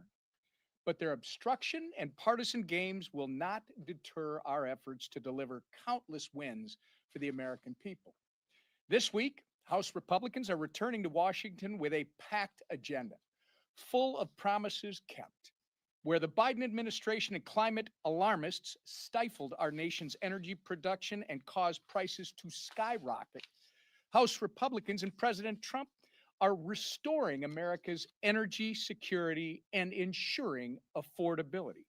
Where Democrats put violent criminals above innocent Americans, Republicans are ensuring our communities are safe from dangerous offenders. And where Democrats chase headlines and mislead the public, Republicans are actually pursuing transparency and justice. The contrast could not be more clear. Republicans govern, Democrats obstruct. We already passed the largest middle class tax cut in American history with absolutely no help from Democrats. And that was just the beginning. Now, as you see, that we're back from this ridiculous, needless shutdown caused by Democrats, we're moving full steam ahead to make up for the days that they have taken away with their delusional shutdown. And with that, I'll turn it over to our leader, Steve Scalise. Well, thank you, Whip. And it's good to be back. It's good to have the Democrat shutdown ended and the pain, the suffering that went on for way too long finally be over. And now to see the House back doing its business. And of course, we missed a few weeks, and so we're making up for lost time. We have a very robust schedule this week. As you can see, full 5-day work week. We're going to be working and having some late night votes. Today, we have 3 vote series going into the night, and our members have rolled up their sleeves and are ready to get back to work too. The committees are going to be meeting into the night this week and beyond to catch up and get back to focusing on those issues that we've been fighting for this entire Congress, and that is fighting for those families who have been struggling under the failed Biden agenda.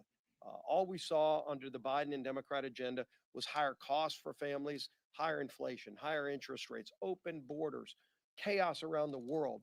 And President Trump has reversed that quickly. As you look at all of the things that this president has done, working with this Congress, we have been focused on fixing the problems that Biden created and then really setting a new course, getting this country back on track, lowering costs for families.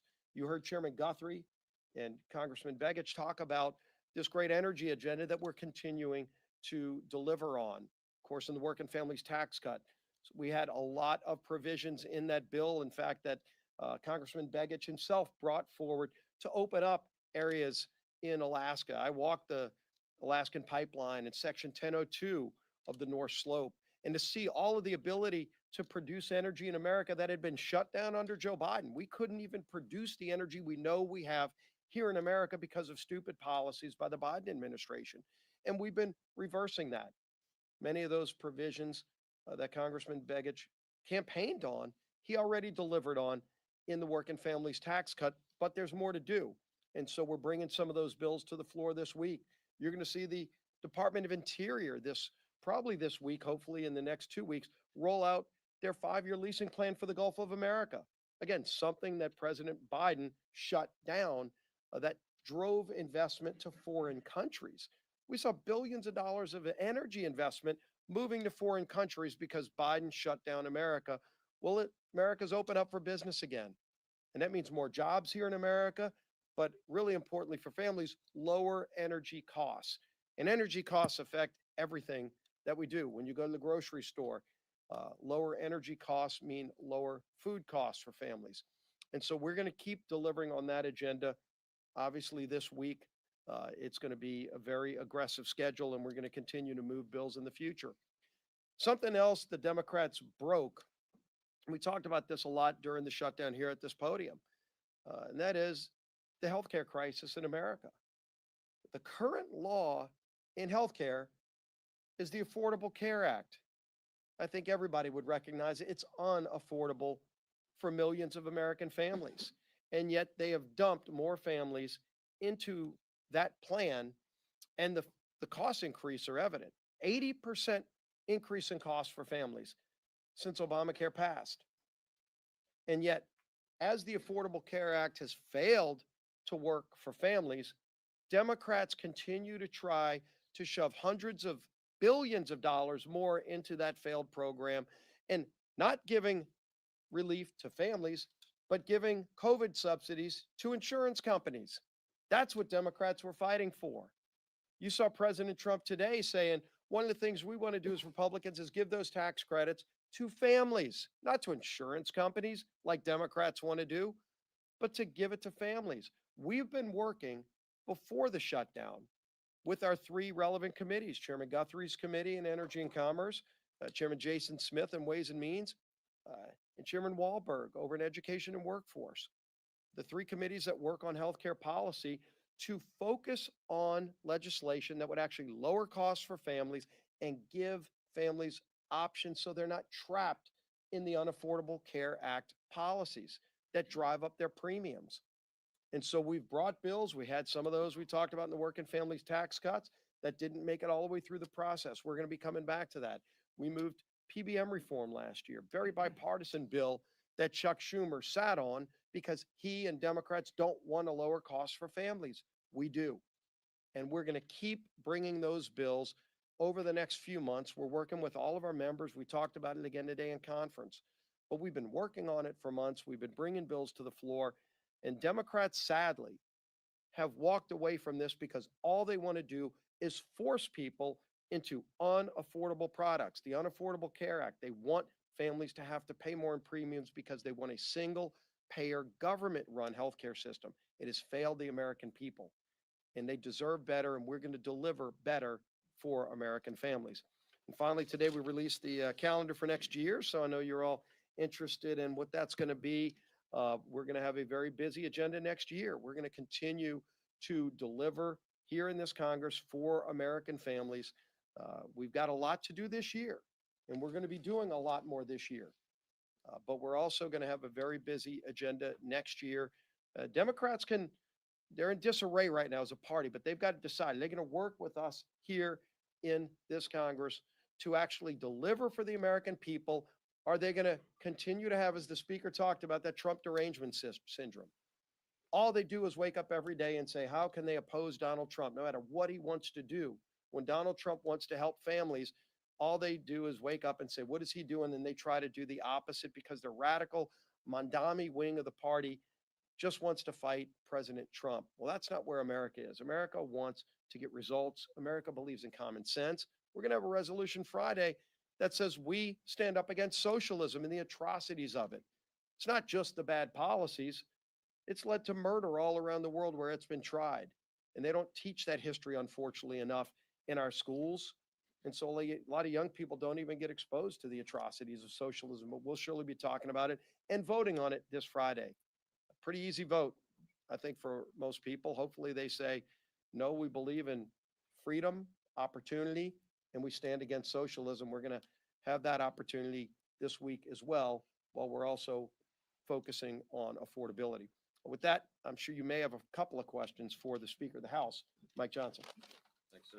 Speaker Johnson, Speaker Johnson, the president campaigned on this idea of transparency. In the name of transparency, he released the MLK files. In the name of transparency, he released the JFK files.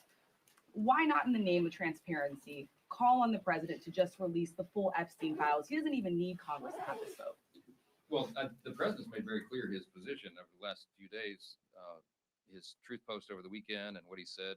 I mean, he had a press gaggle yesterday. He said the same thing. He says release all the files. He's been saying that. What he was counting on and what we were insistent upon is using the processes of Congress, as I explained here in great detail this morning, to do it in the right way so that it's not haphazard. And Congress has a role to do that. The Oversight Committee is the appropriate place for this to be done, and that is what is happening right now, as you've all seen.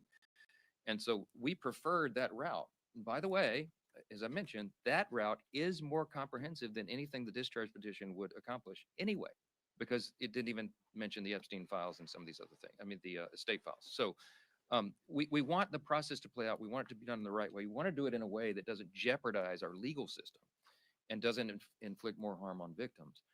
and the president is resolute on that, as we have been, and that's why we oppose this gambit from the beginning. Yes. Mr. Speaker, do you acknowledge that by voting for this distribution today, that is a reversal for you, that you could have put this on the floor months ago, and may have not have even needed to have a discharge petition if you had supported it months ago? It's not a reversal, as I just explained. We had big problems with the discharge from the moment it was filed.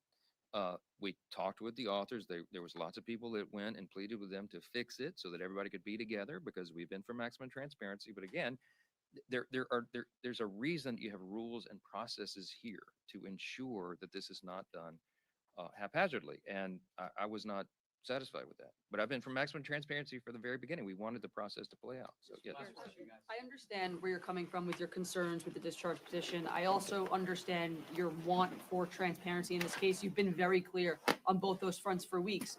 So is the reason why you're now deciding to vote for this resolution because President Trump directly said Republicans should vote for this? Because this has been your position all along, and you've made it clear you weren't in support of this resolution. If and when the discharge reached the 218th signature, it'll be forced. And the forcing mechanism here prevents the very deliberate, professional, careful manner in which Congress is supposed to do this. I lament that. That's why I'd been opposed to it all along. But having now forced the vote, none of us want to go on record and in any way be accused of not being for maximum transparency. So the only intellectually consistent position to have right now, the only way to ensure that both those things are true at the same time, is to allow for everyone to vote their conscience and to go on record to say, of course, we're for maximum transparency. Now, I'll tell you, there's a handful of Republicans, Judiciary Committee members, and a few others who are really struggling, as I have been, about whether or not they could even vote yes today because of this, because we don't have an absolute guarantee that this will be fixed in the Senate. I have a high degree of confidence in that, and that's why that's why I'll be voting yes today.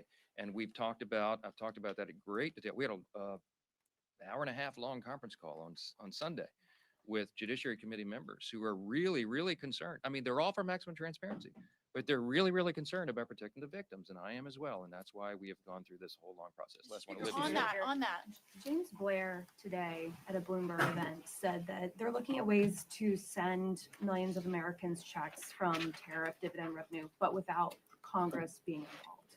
Do you have concerns about them not running that sort of process through Congress? Well, I'm not sure that's possible. And James Blair and I'll have some intense fellowship about that, I'm sure. He's a good friend. We collaborate on strategy all the time. But this is an idea, I think, that makes sense. The president was talking about it as recently as yesterday. I think what I heard him say, and I haven't talked to him about it because he and I have both been so busy the last 24 hours. I'll see him in a little while. But I think what I heard him say yesterday is he's thinking about something maybe midway into next year when the tariff revenue is realized and we can figure out what that looks like. But I think it would require an act of Congress. So we'll have to see how. I'm not sure what's being proposed. So it's sort of a hypothetical. On your doubts about getting specifically into the substance here, reading through the bill though, I guess I'm confused because the bill specifically says that the Attorney General may withhold or redact portions related to child sexual abuse materials as defined in the law, anything jeopardizing federal investigations. It specifically says they can withhold anything containing personal identifiable information of victims' personal medical files. We know the survivors are comfortable with that. All of these things are actually in this bill. That's why I'm confused. Okay, we could be up here for a long time. I'll litigate it with you. Let's do it. Like what specifically is missing? So the first one. Yeah. Okay. So here's HRS 581. This is the discharge. Okay. It says on page 5, redact anything that depicts or quote depicts or contains child sexual abuse material, CSAM, as defined under 18 USC 2256. Okay. All right. So you go to 18 USC 2256. Definitions of the chapter. Nowhere in this section, okay, go look it up. All right. Does it contain the definition of child sexual abuse material? So I used to litigate federal cases and I would challenge statutes in court. Okay. The language is very important and very precise. If it's not listed here and this were to become law, child sexual abuse materials are not included. They're not included for redaction, which means the Attorney General and someone there, if they interpret the discharge in the statute that it passes directly and literally as they're supposed to do, they're required to do under the law, then you're going to have things that would that would qualify under child sexual abuse materials. You have child pornography included in the distribution of this stuff. We can't go for that. And It's why up did to the why did Attorney General. no, Like, it's not what up do to the you no, it's know? not up to the Attorney General because the way it's listed Under the in the bill. document. No, it's not. It's not because it doesn't reference the right code section. So we could go through every one of these things. We have had a small army of lawyers going through it because I want to make sure that all of my concerns, because I read it the first time initially and I thought, whoa, this is way out of bounds. We have a legal, in fact, we'll put on the speaker.gov. I'll put it on the website here when we leave. You'll see the summary of the legal analysis, and it goes through point by point, and it points to the specific sections in the discharge. Guys, we're not making this up, and you can take it to your counsel at your outlet's offices and have them review it, and they'll tell you the same thing. This should have been done in a much more careful manner, and it was not. And I'm going to point out again, when the authors were asked to fix it, they said they weren't interested in doing that. Okay, why? Because this is a raw and obvious political exercise. Again, I'm just going to leave you with this question. You should go ask them all. If you were so concerned about the Epstein files and protecting the victims, why didn't you do a darn thing about it for the 4 years of the Biden administration? All this stuff was sitting in a warehouse and nobody said a word about it. They didn't care. Now they're doing it. We all know why. Because they're trying to attack President Trump. That's ACA it. question. Thank you. Thank you.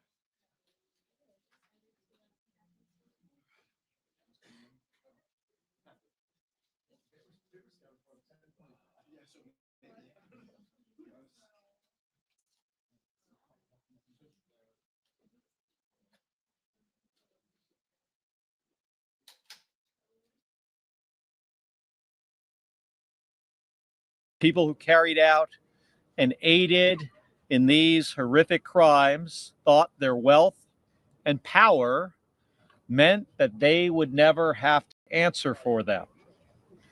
They thought the system was rigged for them and not against them, but against their victims. And for a long time, they were right. But we have a chance now to prove them wrong. We have the chance to say that in America, you will be held accountable. Doesn't matter if you're rich. Doesn't matter if you're a Republican or a Democrat. If you hurt people, you will answer for it. This hasn't come easy. Powerful people like the President of the United States and the Speaker of the House have tried very hard to keep the whole truth from coming out. They made Adelita Grahova wait how long? 2 months? 50 days. 50 days to take her seat in Congress just to delay accountability. And next, we're going to need your help on the other side of the Capitol, making sure that Senate leadership doesn't delay this any further. They need to schedule a vote on this so this can get passed into law. But together, we can get there. Because at the core of this isn't about Congress members or senators or the media. This is about real victims, but also about their families who deserve justice and who deserve accountability. And together, we're going to make this happen. And thank you very much for being here.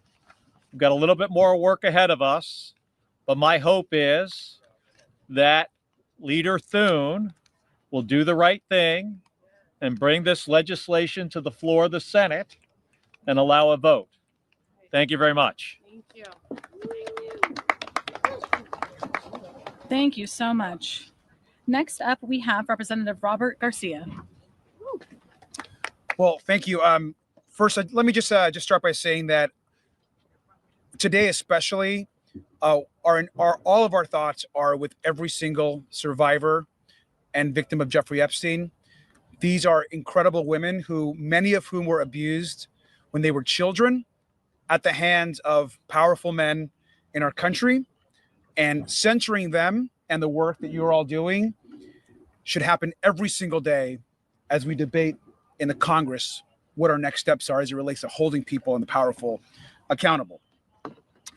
I, of course, want to thank all the advocacy groups that are here. I especially want to thank Congresswoman Grijalva, who has been a great friend, but also a true leader and champion of ensuring that this process move forward. I serve as the lead Democrat on our Oversight Committee, and our investigation on the Epstein files is driving a lot of this work. And I'm grateful to Congressman Khanna, Congressman Massey for their incredible leadership in this vote that's about to happen here in just a couple hours. But we also want to be very clear. Once this vote happens and goes to the Senate, we are expecting the Senate to take this vote up. And Leader Thune needs to do the right thing by the survivors and call for a vote immediately. In addition to that, we want to make it very clear to the president. He has been fighting this vote for months. After saying that he would release the files during the campaign, after his attorney general said the files were on her desk, he then flip-flops and has been doing everything in his power to stop the release of the files and stop justice for the survivors of Jeffrey Epstein's horrific sexual trafficking ring. But now the president, seeing a loss in the House, has flip-flopped. We're not going to forget his opposition. And we need to be clear-eyed that this new investigation that he has launched is likely another way of trying to stop the release of the files to the Congress, to the public, and for justice for the women and girls who have been fighting on this issue every day. I want to remind the president as well that he has the power to release the files today. He has the power to release the files without a vote. In fact, a few months ago, the Oversight Committee put in place a subpoena for all of the files through the Department of Justice, and still they have released nothing. And so at the end of the day, Donald Trump today can bring justice for the survivors, and he refuses to do so. It's important, and this is a message directly to Leader Thune. He needs to understand that this issue is bigger than what we're just doing here in the Congress. There are millions of girls and women that are watching our actions across the country and the world. There are millions that are survivors themselves of sexual abuse. There are millions that are being abused in their workplace or in their home. And they're watching us and asking, will our government, will our leaders actually do anything about this abuse? Or are they going to continue to hide and protect the men and abusers at the highest levels of government and power? And if the Epstein survivors who were abused by the most powerful cannot get justice, how can the millions of women and survivors across the country and world expect justice for themselves? And so this is a very important moment for the country. And lastly, I'll say this. I'm often asked, what's next? This is directly from the survivors. I've been talking to them pretty regularly, including one just 2 days ago. They have all asked us to look where they believe the truth is. And that is in the financial and bank records of the most powerful financial institutions in this country that have the information and where the money was transferred from those powerful men who paid and were involved in the trafficking of these girls. So if you are the president of a bank, if you're a leader of a financial organization, and you are hiding information as it relates to justice for these women, the Oversight Committee is coming after those documents. Thank you. Thank you so much for those remarks. Next up, we have Representative Kelly Morrison. Please join me in welcoming her to the podium. Good morning. I'm Kelly Morrison, Congresswoman from Minnesota's 3rd District. It's good to be here with all of you this morning on this incredibly important day. Thank you so much to the Sexual Violence Prevention Association for bringing us together.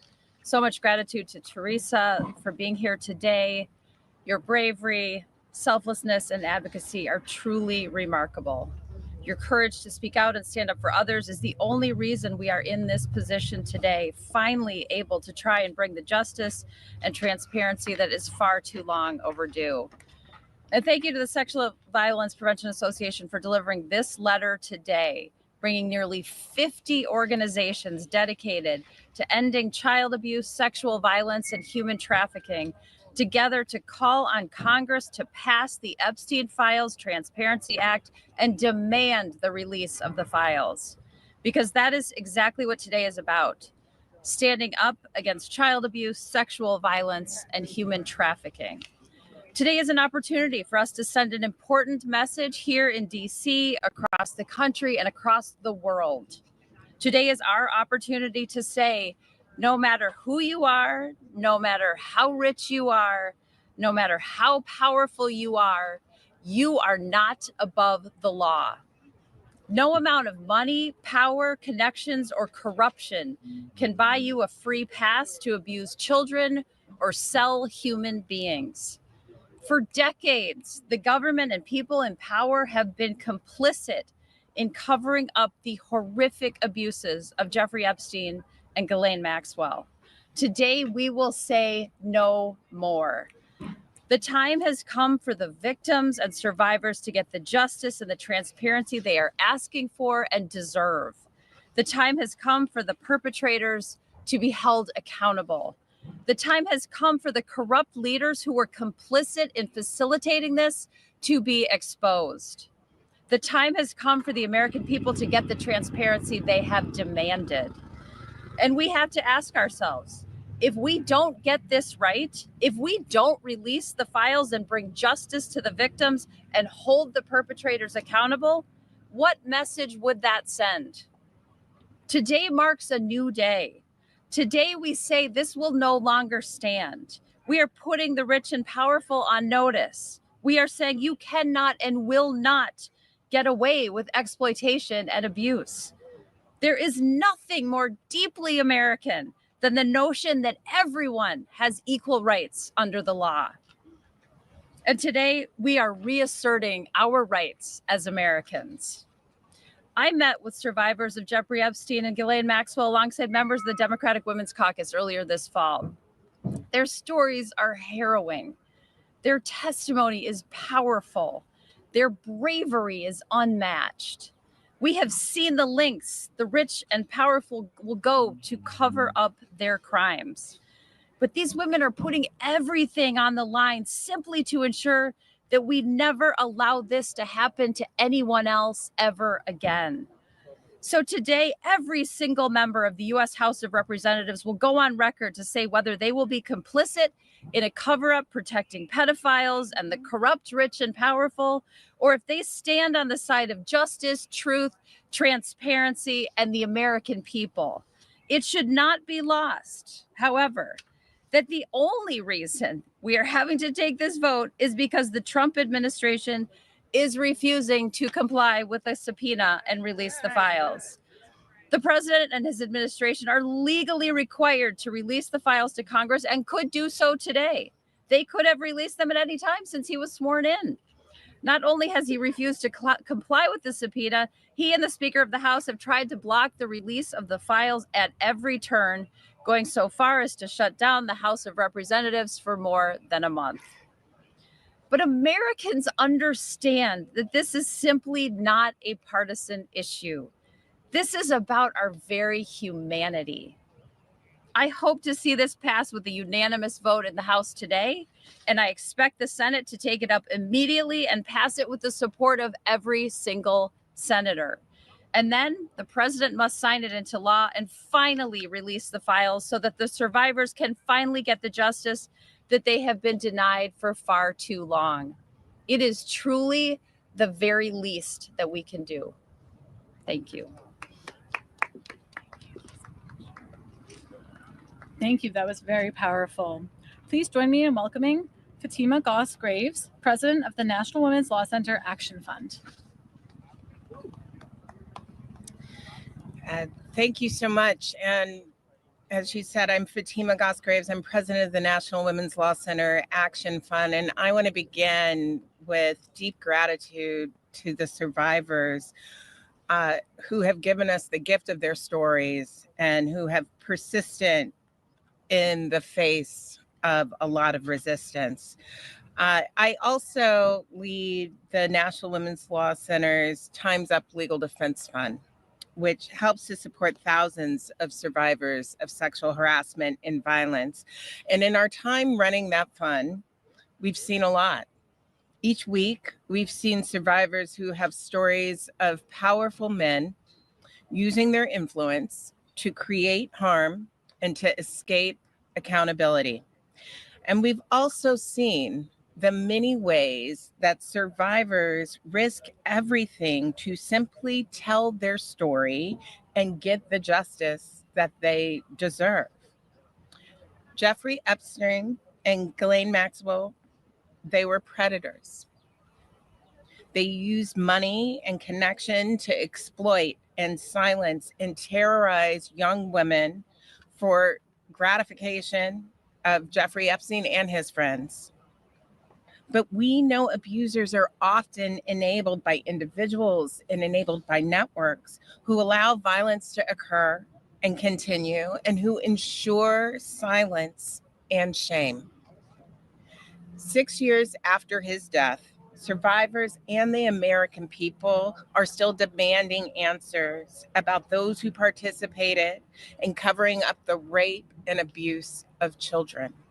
And in fact, we've seen a whole of government approach from the president to the Department of Justice to Speaker Johnson, who have all tried to use their power to prevent the truth from coming out.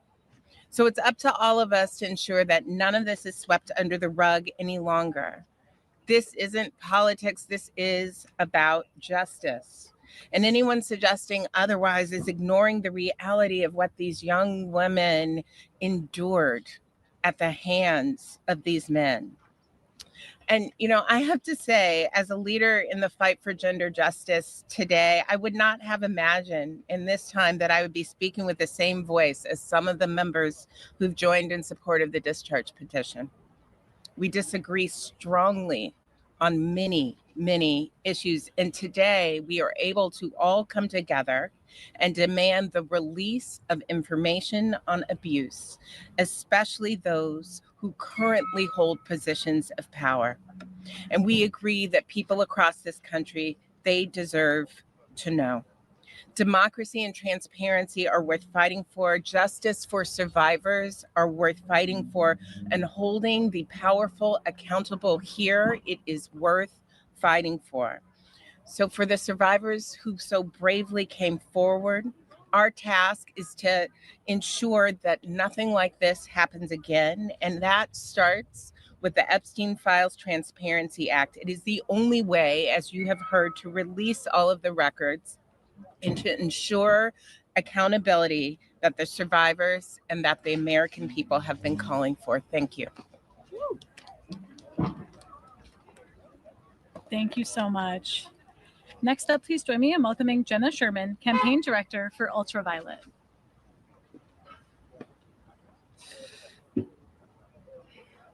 Thank you so much, Omni, for the kind introduction. What an absolute gift and honor to be here with all of you today. My name is Jenna Sherman. I'm a campaign director for gender justice organization Ultraviolet Action. I'm also a survivor and a rape crisis counselor.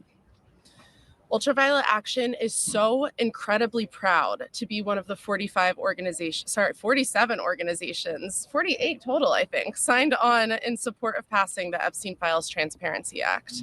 We are deeply grateful to our fellow organizations for staying steadfast in the fight to release all files, even amidst pathetic feet dragging and finger pointing. We are deeply grateful to House leadership and many of the representatives who have spoken today and who couldn't be here for tuning out the noise and doing what is right. And above all, we are deeply grateful for and in awe of every single survivor abused at the hands of pedophiles Jeffrey Epstein and Ghislaine Maxwell. Your bravery, your resilience, and conviction are changing our political reality. Your power is palpable and it is unstoppable. At Ultraviolet, we are so fortunate to work with powerful survivors every single day. And we know that sexual violence is a major health epidemic, one that is far too common and touches all of us. That's right, all of us. Abusers and survivors can be from any political party, ideology, religion, or belief system. That's why we have come together today as a powerful bipartisan coalition to demand accountability for every powerful man and woman, regardless of background or political party, who partook in or enabled Epstein and Maxwell's abusive and criminal enterprise in any way. If there are sexual predators out there grooming and sexually exploiting kids and teenagers, and yes, newsflash, teenagers are children, we, the public, must know. These abusers are rich, they are powerful, and in many cases, they are controlling parts of our country. But we are here to make loud and clear that they are not above the law and that they must pay the price for their crimes. These perpetrators losing their jobs and reputation is nothing compared to the mental and spiritual anguish experienced by the over 1,000 survivors whose lives were irrevocably altered, some of whom we have heartbreakingly lost to suicide. There are real lifelong consequences, even intergenerational consequences, to experiencing sexual abuse, and especially child sexual abuse. And we are done with those consequences being used as a political football with zero accountability. The only path to truth and justice is to pass the Epstein Files Transparency Act in the House and Senate. Only then can abusers be held accountable. Only then can we get the transparency that we need and deserve. And hopefully then survivors can begin to truly heal. Thank you so much.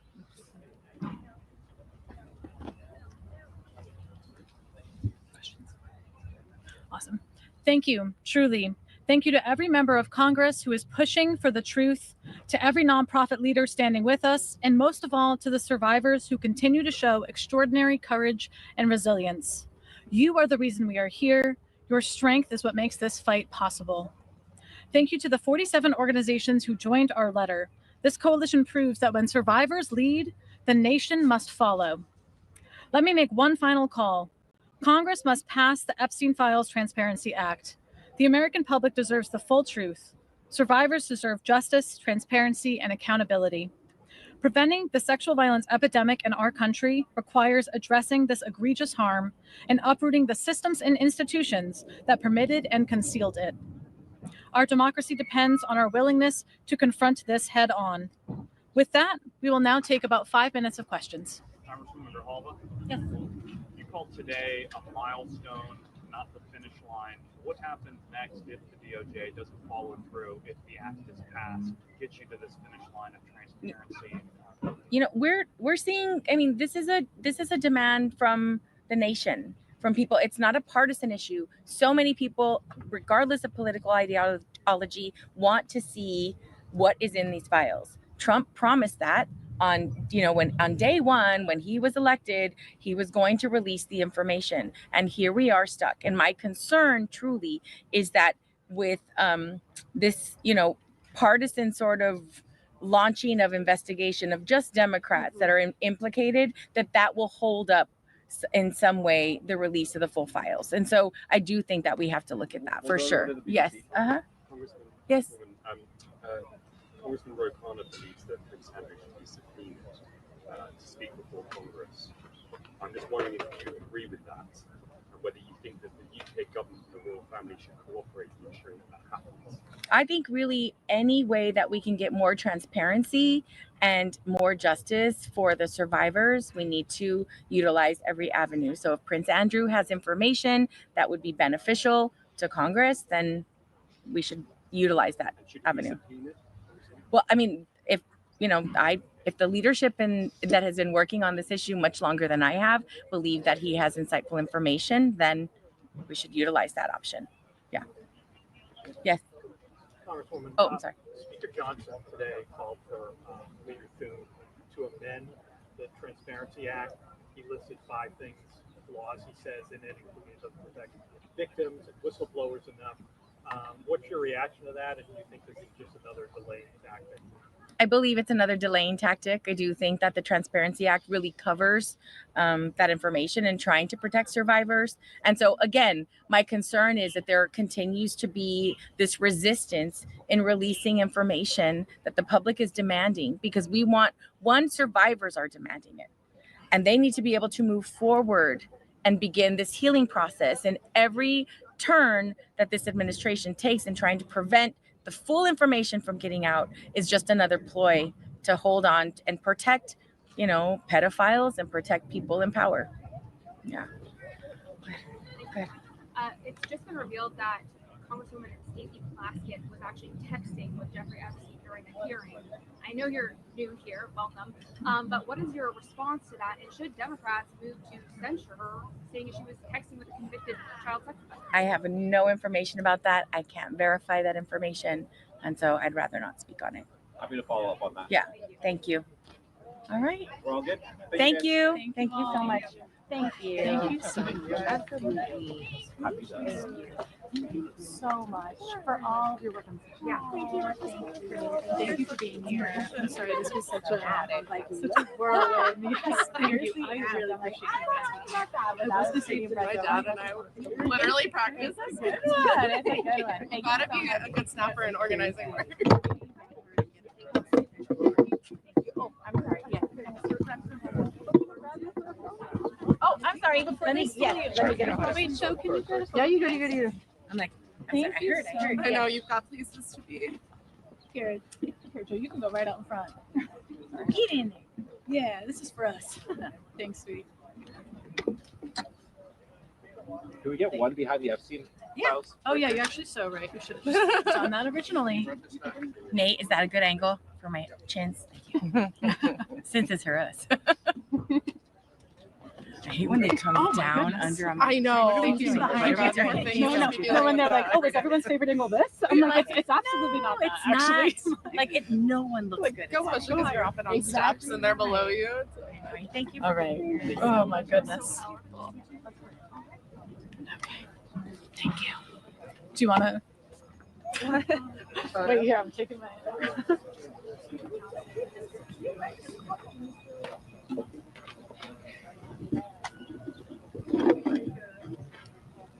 More.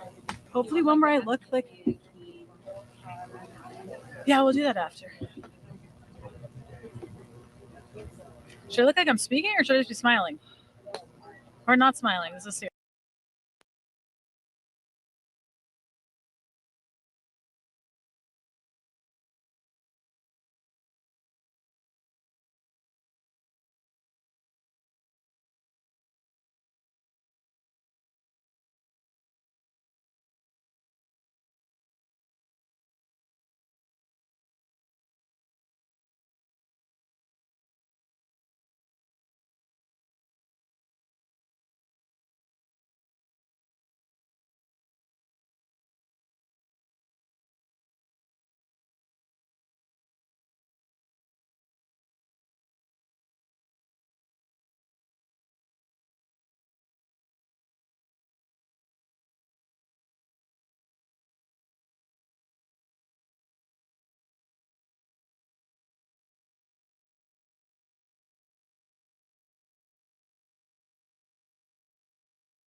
Much appreciated.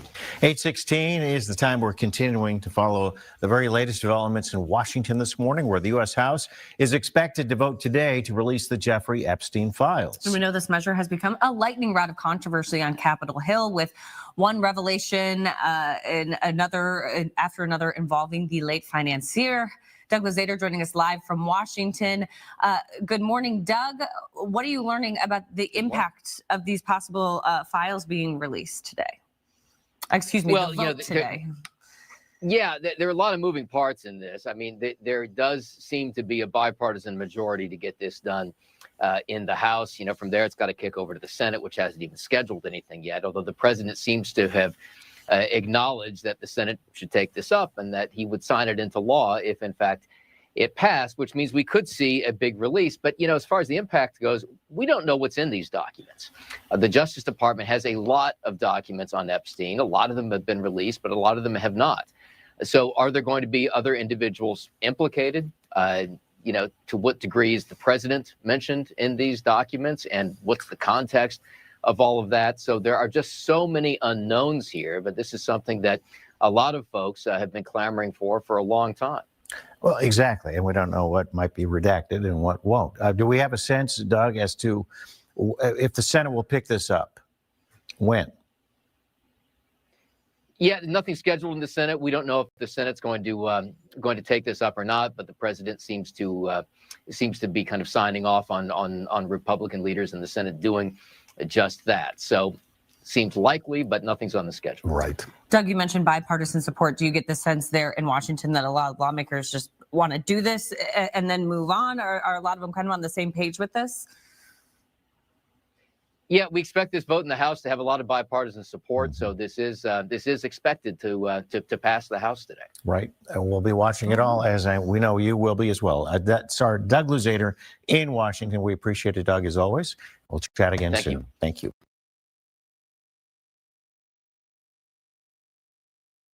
This conference will now be recorded. Yes. Sounds good. All right. Calling today's Harbor Advisory Committee meeting to order. Can I get a roll call, please? Here. Valley. Here. Oh, here. Nikki. Here. Olson. Here. Here. Okay, we got a quorum. On to approval of agenda for today. Is there any modifications needed? We know that Sunrise Side Co-op is running a little bit late, so they'll probably be just later, but that probably doesn't need an amendment on the agenda. So, so if everyone's in agreement with the agenda, can I get a motion for approval?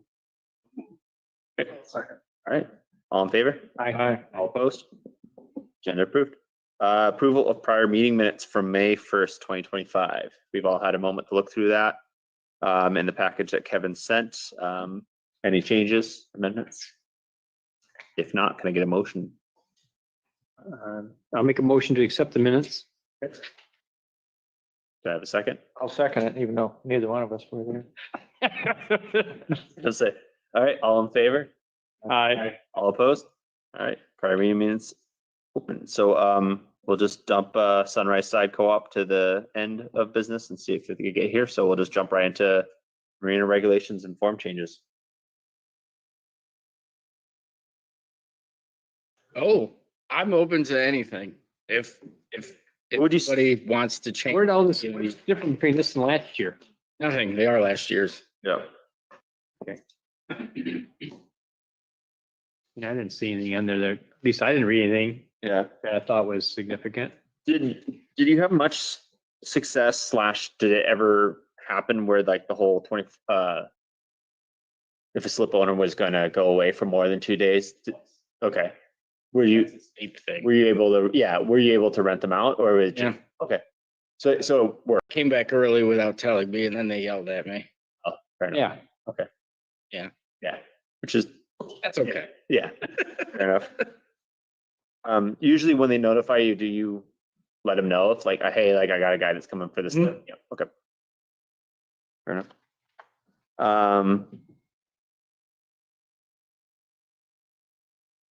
Kevin, are there any things from this older document that you feel like need to change or you would like to see changed that would help you out, given that, with the season?